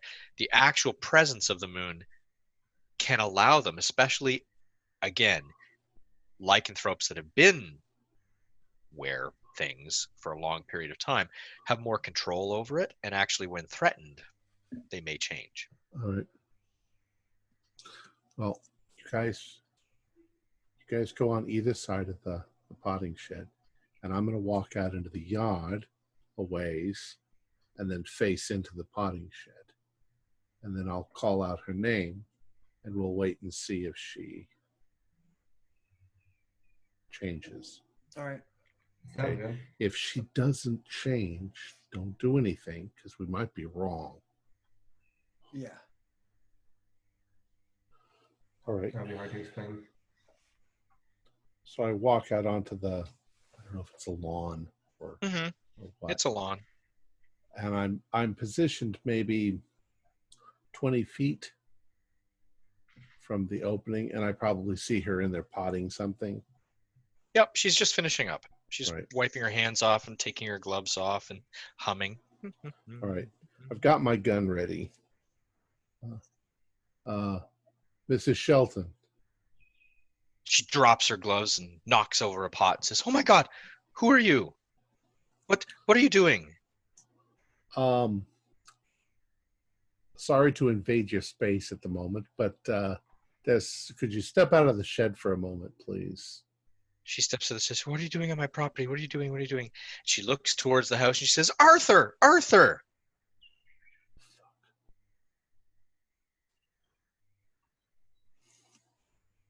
Don't call out. I say to her sharply. She's already done She's already it. done it.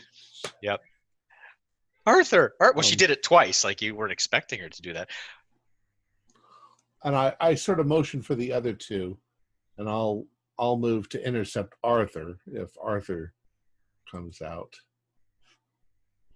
He does. Actually, out the front door comes a man, and he's just an elderly man like her. He's in his 70s, and he says, "What's going on? Please move over where you're." Who are you? What's going on? Why are you on our property? What's going on? We're just retired teachers. We don't need to ask you a few questions. What? Are you okay? Have they hurt you? Have they hurt you, dear?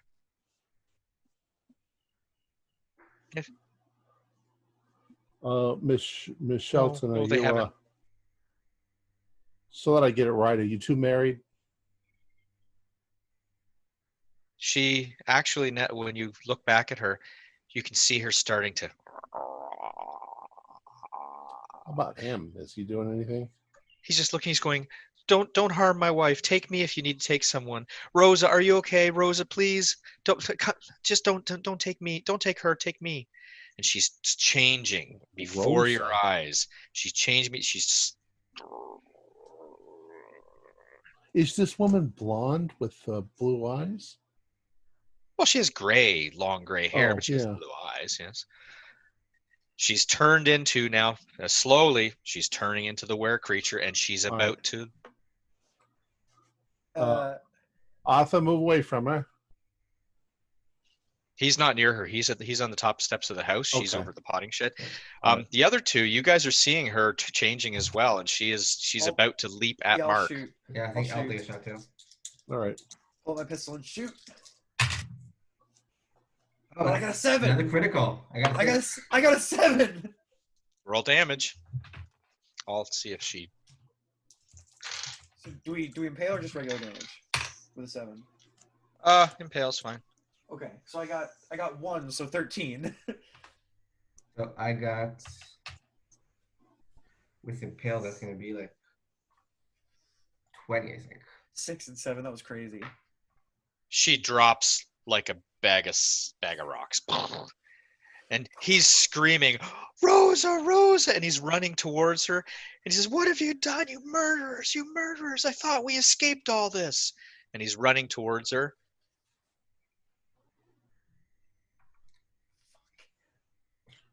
Sir, were you aware that your wife was a werewolf? You're crazy, man, you're crazy. And he runs at you. Brand just fists, ready to punch you. 70-year-old man. Yeah, so I'm not going to kill the man. He's just a guy who just shot his wife. So I'll just sort of, defend myself like this from his.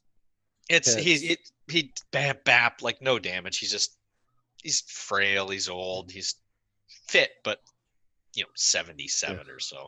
He's trying to bat at you, and he's just continuing to do it. Bat. Bonk. Oh, he gets a clean hit on you. I'm just going to put my hand on his chest and shove. Well, he does 2 points of damage on you because he clocks you right in the face. What are you two doing? Well, this old man's trying to beat Mark up.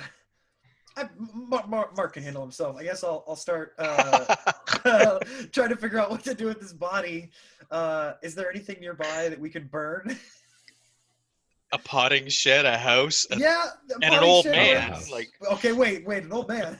Wait, hold on. No, I mean, like you've got an old man to deal with apparently as well. Right, but Mark's handling that for now. I guess I'll start dragging her corpse over to the potting shed. Yeah. He's not letting you do that. Once he sees you going towards her, he's going after you too. Oh, shit, okay. I'm going to try to restrain the man. All right, roll brawl or whatever you have. Brawl, yes. 91. He's slippery old man. He's a slippery old man. He slides out of your grasp, and he's going after you now. So he's gonna jump on you. So he rolls. He succeeds. Can I fight back? You can dodge or fight back, one or the other. Yeah, I'll just sort of I'll fight back. I'll just try to knock him out. Hopefully, I got a 29.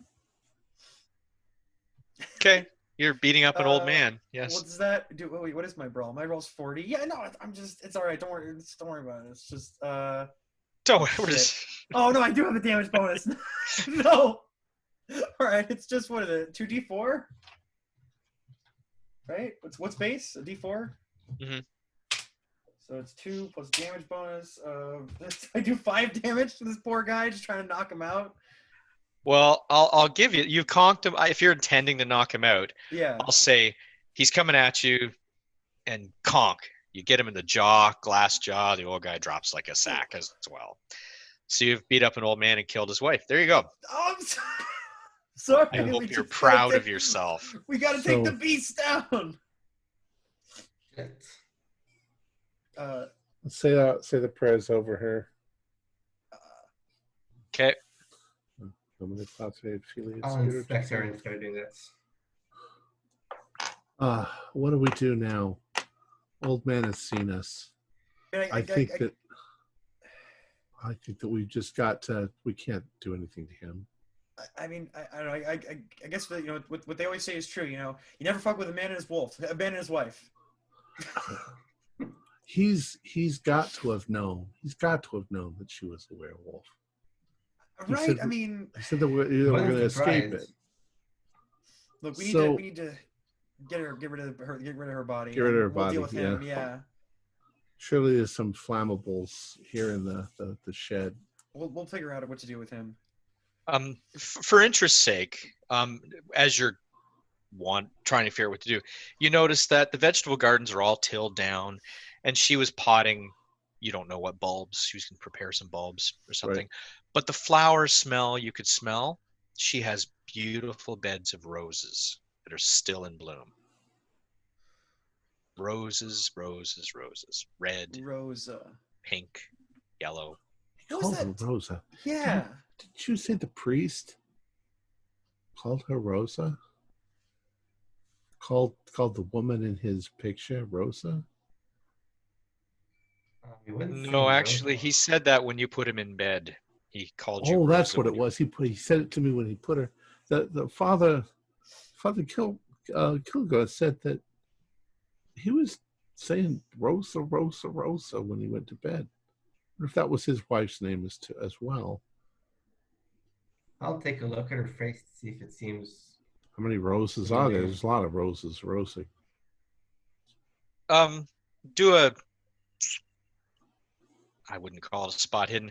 I'll just say, Dean, yes, you look at her face, what's left of it, Hank, and you see that she looks very striking. And if she were younger, she is likely the woman that was in the picture with the priest. I'll give you that. Oh, Jesus Christ. Yeah. You might be right, Mark. There's something going on here. All right. You guys work on that. I'm going to run in the house. I'm going to see if I can find some pictures of her. Okay. Okay. We Hank, you gotta, think maybe the father knew? I mean, him looking at those pictures and crying tonight, right on the day we're going to shoot her, seems. I imagine that he was reminiscing about his wife, but there's shit they're not telling us. I think there is. I mean, Why would he go? look at this. She doesn't look like the kind of person who was running around murdering people everywhere she went. No. Fuck. I never thought about that. What if they? No, they can't have been lying to us. Well, I mean, this takes a lot of work, doesn't it? I mean, and would we be hearing about murders all throughout New England if people were being murdered by these lycanthropes? I'm gonna go find a picture. Yeah. I'm gonna start trying to, Okay. start the fire with the body and the little Preferably shed. a picture of her and Arthur. Maybe Well- the wedding picture. You go in the house, and the house is, it's not a super wealthy person's house. It's just a house. It's very nice. It's well kept. It's clean. It's tidy. There are scrapbooks. There are photos on the wall. There are certificates because they're both teachers. They had both attended university in England. And as you search around, I'll just give it to you. There's a photo of their wedding on the wall. And at their wedding, you can see in the photograph the father at the wedding in the suit with his arm around the two of them. Casual photograph. Could you do a spot hidden as well? Sure. I want a picture small enough that I can take it back with me. 58 is, yes, that's a pass. In the photo, you also see Andrew Meyer in the background, holding onto a plate, eating some cake. And then another fellow off to the side talking to a woman, and he's just casually talking, a very tall fellow with a very long nose, very pointed chin. It's the farmer. It's the bit from the beginning. Motherfucker. I'm yanking this. Is it this big? It's like, like a photo about this big. You can Get out I'm the red yanking yarn. that off the wall. Get out the red yarn. We're gonna, this connects to him, and she connects to her, and they connect to this. All right, boys, we got to get the hell out of here. Yeah. So was I able to set the little shack back out there on fire with her in it? there's a lot of leaves like baled. They've Okay. raked up some leaves and things like that. There's enough you can stuff in the shed to create a fire Great. if that's what you want to do. Yeah. I mean, guys, we should burn her body, right? All right, yeah. Okay.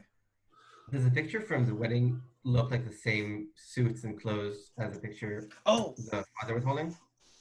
Yeah. Mhm. Exactly. Well, I was So- going to show it to you when we get to the car, but Yeah, I agree. I agree. We do need to get out of here. What do we do with the guy? just leave him. Most likely, they're going to think that he murdered her. All right. All right. That's neighborly of you. All right. What else are we That going to do? feels Shoot horrible, him? but all right. I can't. We can't shoot him. He's not guilty. Maybe he'll just pretend like, you know, if he tells people that his wife's been murdered, then he'll implicate himself. I don't know. What. Maybe he'll just pretend like she left. Whatever. We just got to get the hell out of here. I don't know what to think. What we know. I don't know what we know anymore. Yeah. Each of you need to do a sanity roll. That's what I was just thinking. No, I got an 8. 97. I got an 8. Oh, 97. That's nice. 97. Oh, Yeah, I think it's yes. real bad. You lose some sanity there. You lose 3. No, 4. 4 sanity. Mark and Hank, you each lose 2 as well. But the reason you lose 2 is because something happens to both of you. Okay. And it's kind of like everything, all your vision, everything in the world kind of shimmers and shakes for a second. And you have memories, both of you have memories popping up into your head of being police officers in uniform, walking down a street together. I mean, it's a shared memory. No, it's not really. You both have the same memory. So you don't, unless you tell each other, you don't know. But you walking together down the street, New York City, or Boston rather, and you're police officers. And you see each other, and it's just, you're young like you are now, a little younger maybe, beat cops, swinging your billy sticks or with billy clubs. And then everything kind of shimmers back, and you're back to where you are. But you have this something's wrong kind of feeling, something's off. Let's get to the car. Yeah. I feel like I'm remembering something that I never remembered before. Yeah, I mean, it's like there's something on the, I don't know. Right. Dare I say cat got your tongue? Yeah. No. Okay, hopefully not. Here, take a look at this picture. Let's get in the car and go. But here, take a look at this picture. We got everyone so far in this wedding. Him and her, and they're all connected to this wedding. We're murdering each one of them. You all feel very bad. He knew this people. Oh. We got to get back. It's going to take us like 3 hours to get back. What are we going to? What are we going to say? What are we going to do? It doesn't make any sense. I think we're going to say, "What the hell is going on here?" You know what? Yeah. Damn right. All right. Look, I'll drive. You guys take a look at that picture. Take it out of the frame. See if there's anything written on the back. I'll pull out my pocket watch a little bit, and look at it real quick and put it back. What time is it? Now it's, I mean, you only arrived. You're going to get back before, probably like midnight or so. It's not extremely late. The moon was just rising. Okay. I'll say it'd be midnight or so by the time you get back. Yeah. So we're driving. You're driving. I mean, after a while, you get tired of looking at the photo, and after a while, you're no longer numbed to what you've done. You feel pretty terrible. Do I ever remember being in Boston? Other than that, no. You remember being away at the war. We were in So Boston. the more, but you know what? The more you think about things, like you remember having this flash memory you both had, and the more you think about things, the more you realize you don't remember much apart from being in the war, being in the orphanage, doing this werewolf hunting stuff. That's it. Do I remember things from the war? Fighting? Not really, no.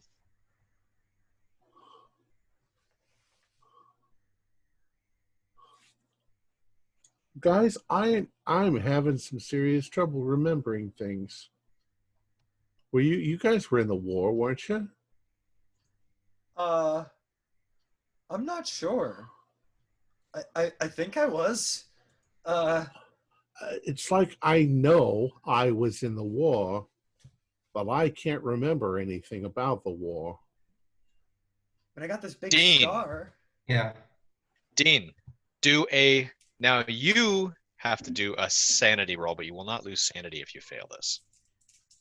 Okay. So I passed this time. 43. Okay. The more they're talking about this, you sort of feel a little bit of something. It sort of triggers something in your mind, and you have memories of being like a bookkeeper. Like you used to do people's taxes and helped businesses with bookkeeping. You remember you had friends, and they were these two guys, this Mark and this Hank, and you guys you lived in Boston together, and you knew them, and here they are coming into your shop, and they're like, hey, Dean, how you doing? And how are things going? Any trouble from the kids outside? Nothing. And there's little conversations, discussions, and then just you're back to being, the memory kind of fades quickly. And as they're talking about it, you don't remember anything about the war apart from it happened. God, now that you mention it, I mean, did we meet outside the war, maybe? Yeah. You guys have been friends for a very long time. You all know this. You've known each other since you were kids. Yeah. From the orphanage. Yeah. Yeah. Yeah. Orphanage. You don't Boston remember anything about an sometime? orphanage. You don't remember anything about an orphanage. We don't remember anything about an orphanage. You knew you were in an orphanage, but you don't remember anything about it. Oh, I see. Right. Okay. Something's wrong with our memories. It just doesn't make sense. Do you guys remember me doing like bookkeeping or something? Bookkeeping? What? I don't know. I just had like this weird memory right now. I remember being a policeman in Boston with Me you. too. Yeah. I remember that. Mark. But I can't remember. You guys are having trouble now because you're going to have to pull the car over. You have to pull the car over as you're talking about this. And this is a little while after you left. And you're talking about this, and like your brain is saying, no, that's not right. Yes, that's right. Each of you feel in your pockets heat. Something in your pockets is getting extremely hot. I'll try to take notes. Yeah, or I'll try to like pull it out and toss it on the floor of the car. It's in your description of your character. Each of you have an object in your pocket. Is it my pocket watch? It's your pocket watch. I have a pocket knife. I It's your pull out pocket a knife. very strange little statue of a mermaid. They're all hot to touch, hot to touch. Hot. Drop it on the floor. Guys, You drop them on the floor. They're still there. It's hot. They're guys, smoking. I'm just go ahead. have we been brainwashed by the commies? I don't think it was the commies. I'm just gonna take a leap of faith, and I'm gonna go T'Challa Don Upland Kata. I thought that was Celtic. I don't think it is. Afraid there for a second converted to Protestantism and you were speaking in tongues. No, I was reading my pocket watch. I guess it's like on the floor of the car, and I'm just like reading the top. It's an inscription inside the lid. Yes. Okay, yeah, I'll have it sort of clicked open. Yeah. Are these things cooling off at all? They're you can see there's a very soft bluish purple light coming from them. And now that they're moved away from you and you're not touching them, the light is fading. but you still can feel heat from them. I'm assuming you've pulled over the car now. You're not driving. Yeah, we pulled it over and we're freaking out. How? What? So let's assume I'm in the driver's seat and they're both in the back seats, and all of our things are in the passenger seat over here where we threw them. Okay. Well, they're still within proximity to you, so you still feel Right. there's some feeling as you're close to them. Like it's like your memories kind of shift back and forth. I'll just throw it out there. You pull the car over, and one of you decides to toss him. Yeah, I was going to say I was going to lean over to open the door and throw them out. It comes to you to get them away from you. When they are gone, you start to realize that something's gone on in your lives that is wrong. You have only killed these two people, the farmer and the woman. You were not involved in any other things. You were two beat cops who were friends with a bookkeeper, and you've known each other since you were kids. You all grew up together. You had families. You had relatives. And there was something about a crime investigation, some mob element that was going on. And when you went to do the investigation, your bookkeeper friend, you were walking them home one night, and you just said, "Hey, we got to stop in and look at this." And there's a robbery going on.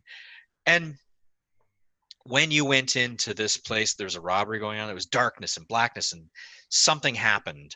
And next thing you knew, you were in this cottage. And there was this man, this Andrew Myers, talking to you. Something was going on. You don't remember any of it beyond that point, but the three of you were tied to chairs. And the next thing you know, you're werewolf hunters. We've been fucking brainwashed.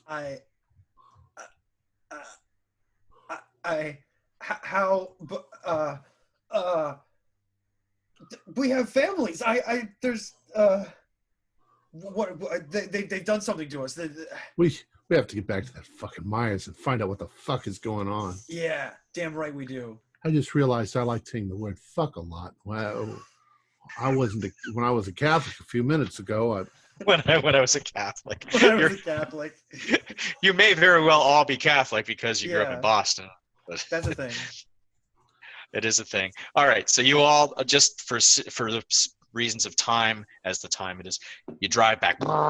You're heading back to Wenham, and you get there, and you arrive at the pub, and you slide the car in. The lights are out in the pub. The lights are out. Yeah, because it's late. It's late. Let's get back to the house. All right, you drive back to the cottage, and as you're driving back to the cottage, you hear a gunshot as you're approaching. And you hear yelling and another gunshot, and then you hear the sound of a cat. Like a wild cat of some sort. Are we still terrified? Are we still terrified of cats? Not at all. All right. Let's the cats are cool. Let's go. Let's Cats are cool. I mean, after being afraid for them for so long, we've already been screwed around with. So you get to the cottage. You see Father Kilgore sitting on his bench that he was sitting in before, and his throat slashed, and beside him is a pistol.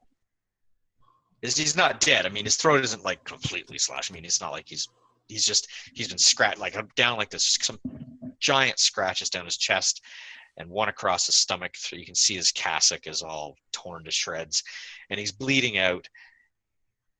And he just says, "Rosa, my Rosa. Oh, my poor sister. Did you, where have you been? You're back. Tell me before I go where you've been." Like pointing the gun at him. Father, what the fuck is going on? Yeah, I'm gonna hold up the picture and say, "What the hell? What is this?" It's my sister. My sister Rosa. Who? These people? Martin and Arthur. And what did you do to us? I didn't do anything. What did this Mr. Myers do to us? He's my best friend. He's and he starts to drift in and out of consciousness. He's drifting in and out. Your best friend just sent us to murder your sister. Yeah. I know, and I deserve to. And he reaches for the pistol. He's trying to get the pistol in his hand. I think I'm just going to put my hand on him and shove him sideways to the ground. Fuck him. Thunk. He's thunk. He's on the ground.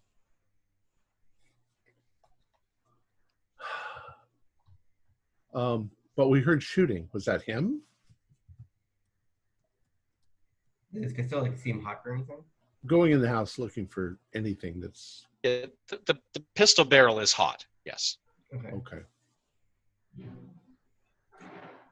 What was he? He was shooting at a cat. Is the cat a cat? We saw these things change into... But we were brainwashed to see it. There were no... You mean oh fuck. Let's see if this cat is a thing or not. I don't Try to know. sneak At up. this point, we just got to get the hell out of here. I mean yeah. But yeah, I'm gonna go and I'm gonna search the house. The house is. I mean, you can see that he's been in there. He's been there drinking. There's like there's a bottle tipped over on the side, and another bottle that's half full that's sitting on the counter, and a glass, and there's a second glass, 2 glasses, and the one glass is full, like not full, but I mean has a drink in it. The other glass is empty, and you can see the photographs are laying out on the side table and on the table and on the coffee table. He's been looking at the photographs. And you can see that he's had company. You don't know who it was. You surmise it might have been Mr. Meyer.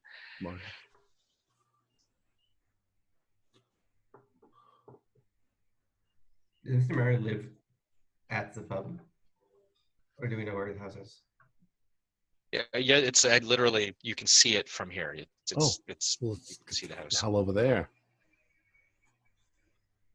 All right. I'm with you, Mark. All right, you're heading over in that direction. Yeah. And you're okay. So you're walking. I mean, there is a path that leads from the house through the woods to a big open grassy area in front of this old mansion.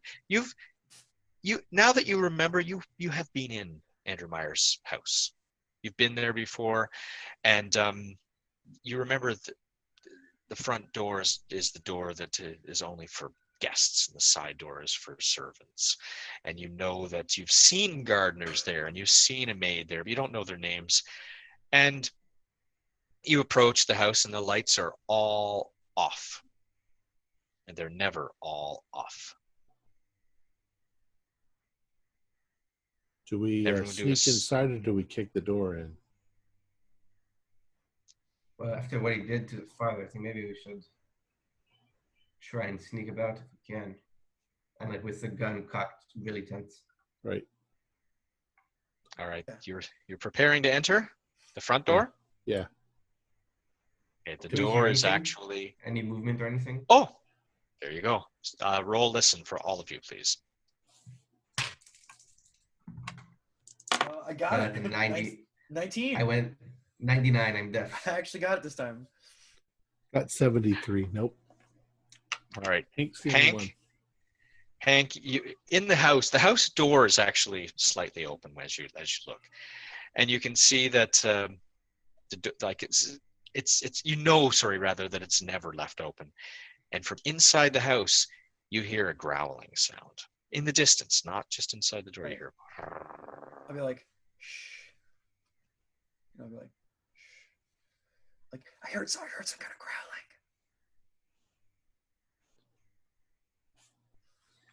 Pitch black. We need some light.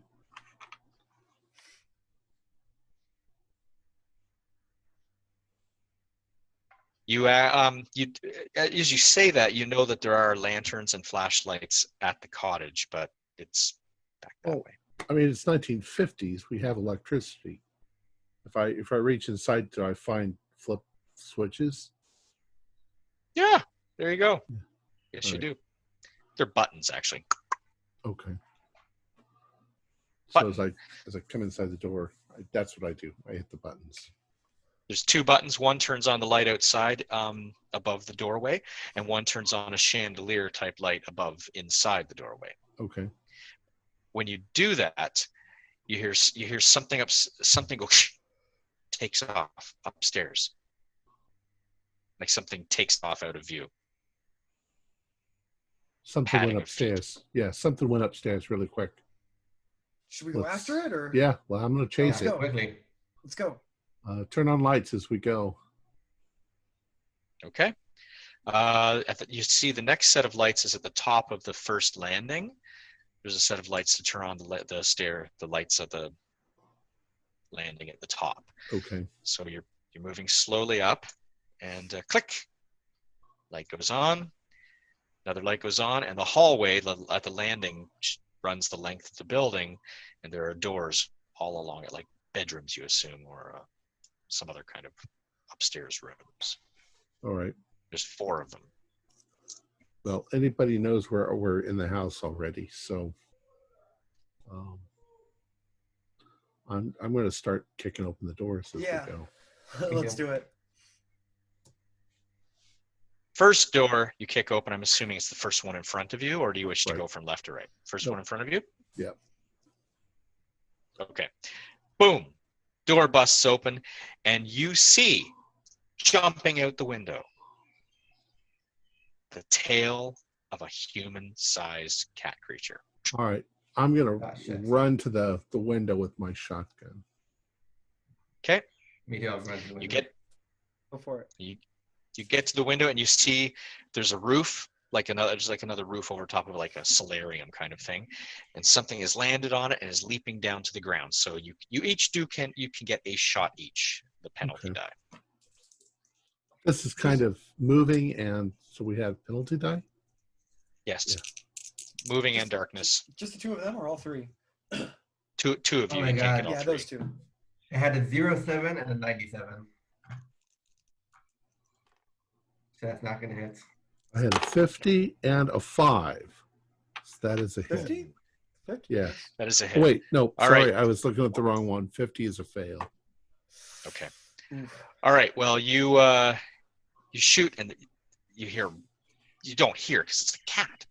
It lands in the ground and takes off into a gardeny area where vegetable gardens are, and I won't say potting shed, vegetable gardens, and like a storage area for wheelbarrows and things like that.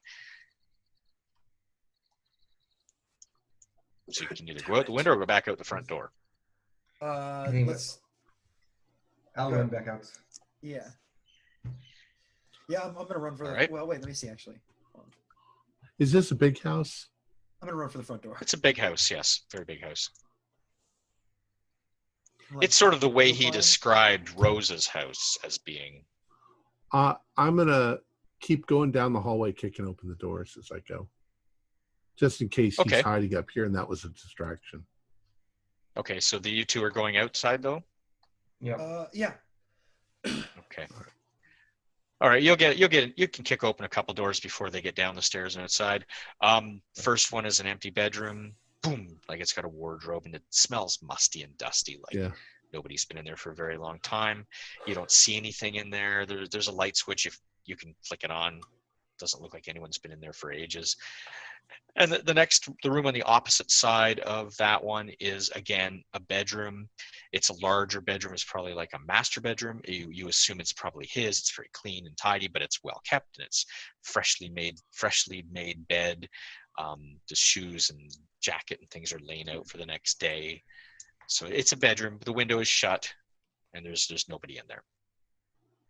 Okay. All right. You 2, you get out the front door, and I guess you turn to your right and then to your right again to out to the garden area. Yeah. You hear a voice, a gravelly voice saying, "You should leave." I'm gonna kill some of you. No, you do not. It's very dark. And the moon is up, as you know, but the moon is now getting to the far end of the sky. Meyer, is that you? Like a cat growl, not a bear growl, or whatever the hell I just did. That's Is that a pretty good, yes? actually. Is that a yes? He's not answering you. Yeah. But do a listen roll, and I'll see if you can.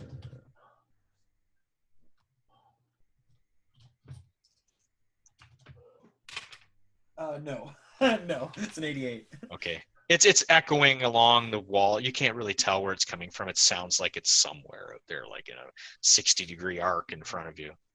But I'm just like, to Dean, maybe he's right. At this point, I don't know. Ask him why he did this to us. Yeah, I scream it. Meyer, what the fuck is going on? To the left, he jumps at Hank. And he rolls to attack. You can try to dodge because you catch the glimpse out of the side. No, I got a 55. All right. He is slashing you as he goes by. He's not trying to grapple with you. Okay. And he is successful, and he does 2 points of damage to you. Okay. And you take it right across the back. Giant cat claws right across the back. You know it's going to be itchy tomorrow. Yeah. Oof. Oh.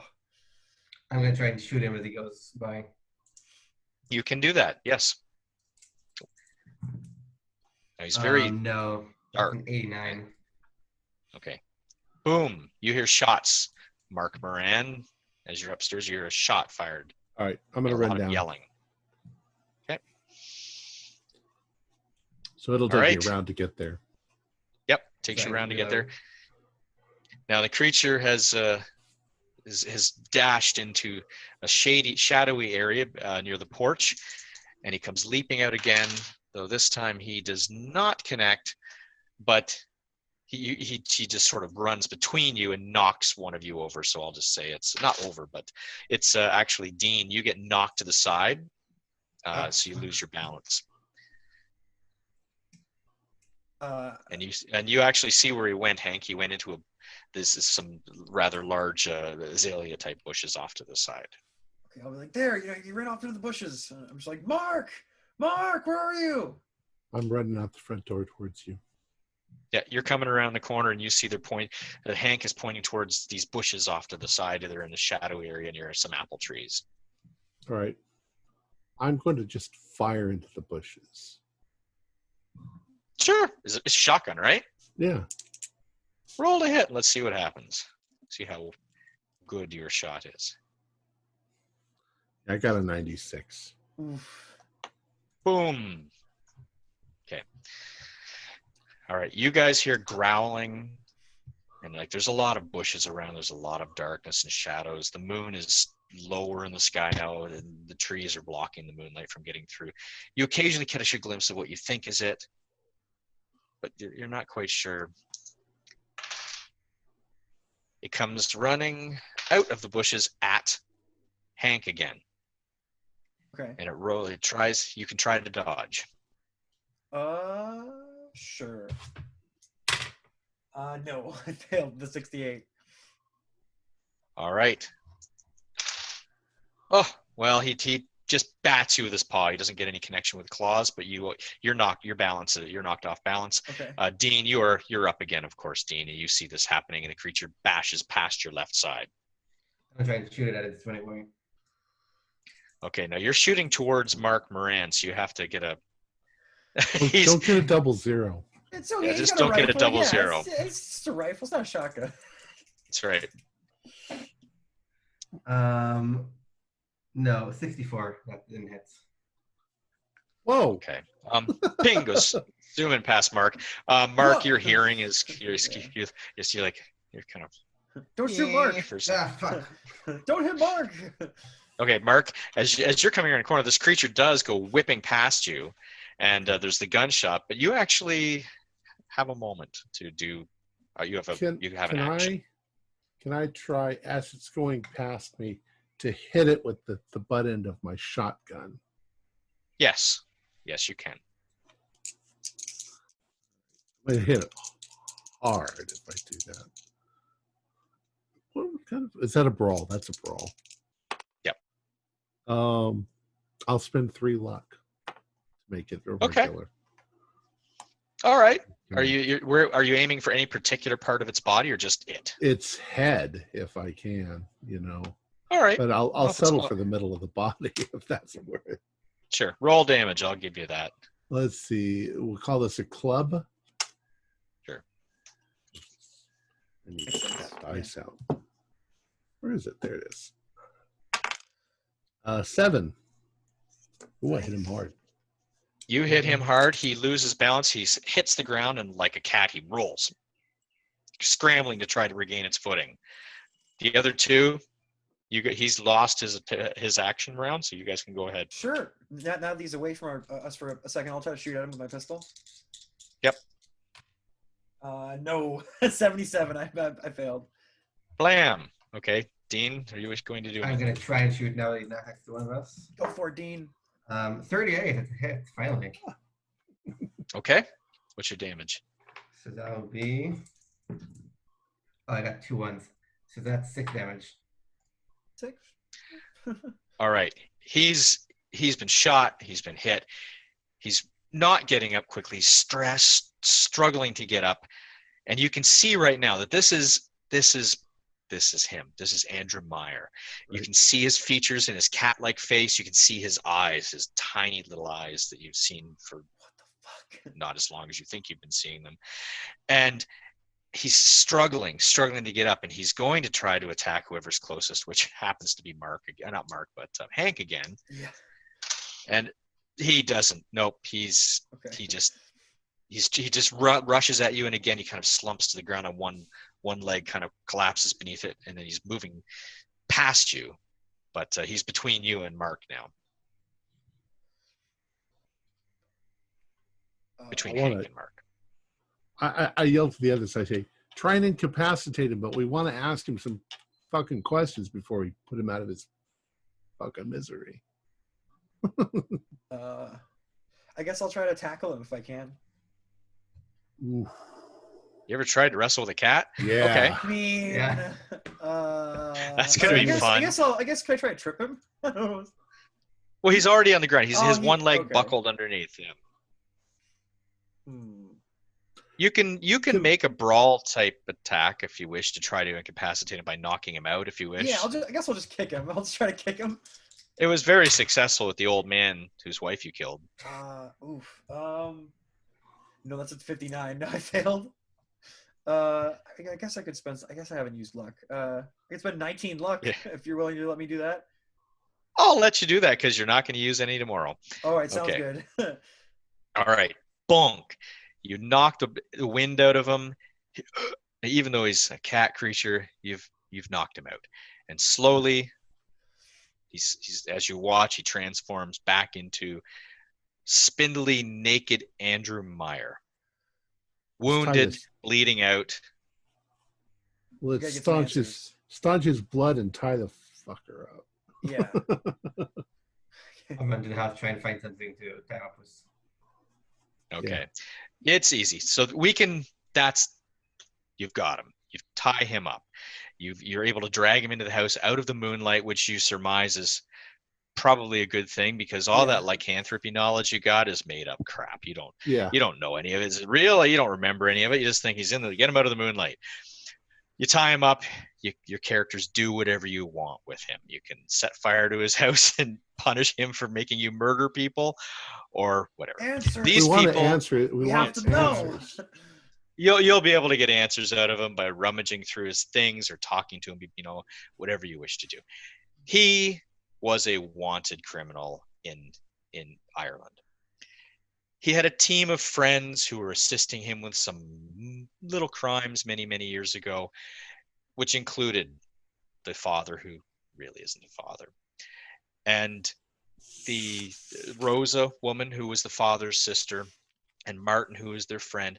They were just a bunch of kids, just a bunch of young people getting involved in a little bit of crime many years ago. But he had this thing about him, and they found out about it. That they were like doing crime. They wanted to get out of the business. They're getting older. They're starting to want to have families and have businesses and things, like get into just adult life. But the one thing they knew was that he always disappeared certain times of the month. And he admitted to them over time that, you know, he was this localized creature, this thing, this mystery, this myth of this black cat, the one he was describing to you in the Yorkshire Dales area, that he had lived there at one point, and now he had relocated into Ireland. His family were Irish, but he relocated back to Ireland where they all lived. And he was trying to hide the fact that he had this thing, this problem, this lycanthropy. He was a werecat. They didn't believe him at first, but they saw it happen. But when he moved back to New England, and now your memory starts to when you lived in Boston, he was a politician. He was wanting to become wealthy politician running for office, but these people, they had relocated after the war back to New England. He found out about it. So he brainwashed the father to assist him in tracking them down, but they couldn't do it on their own. So when you were investigating some crime one night, he found a way to capture, a couple of police officers, their friend, the bookkeeper, who happened to stumble along things with them.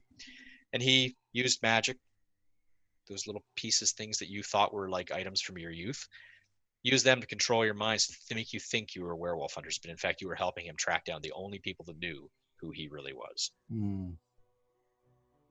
So he really was just a cat burglar. Oh no! I'm sorry. For the record, it says on my sheet, you are a joker, constantly smiling and ready to make people laugh, even when it's not appropriate. Well, he was definitely a pussy. Oh my god, that was really good, Sean. That was really good. Yeah, that was awesome. I loved that. That was amazing. Well, let me go up and finish up the show. Our players included Nimrod Slur Flutterman, John Dos Passos, and myself, with Sean Little as the keeper of the secrets. We're currently producing up to 4 shows a week with music and sound effects added in post-production in order to create a richer listener experience. We provide audio-only versions of our shows free for you to download from Podbean or iTunes. The costs involved with the show are provided almost entirely by our patrons. Without them, we wouldn't be able to do what we do. If you'd like to help support our show, please visit our Patreon account. Just $1 or $2 a month helps us a lot. You can find a link in the description below. Like, share, and subscribe to our channel, and punch the bell icon for updates on our latest shows. And leave us some comments. We enjoy reading them and answering any questions you might have. This is Tom Rayleigh, together with all the members of our gaming club, inviting you to journey with us once again into the darkness for another adventure into the universe of H.P. Lovecraft and the Call of Cthulhu role-playing game. Until next time, good luck and good gaming.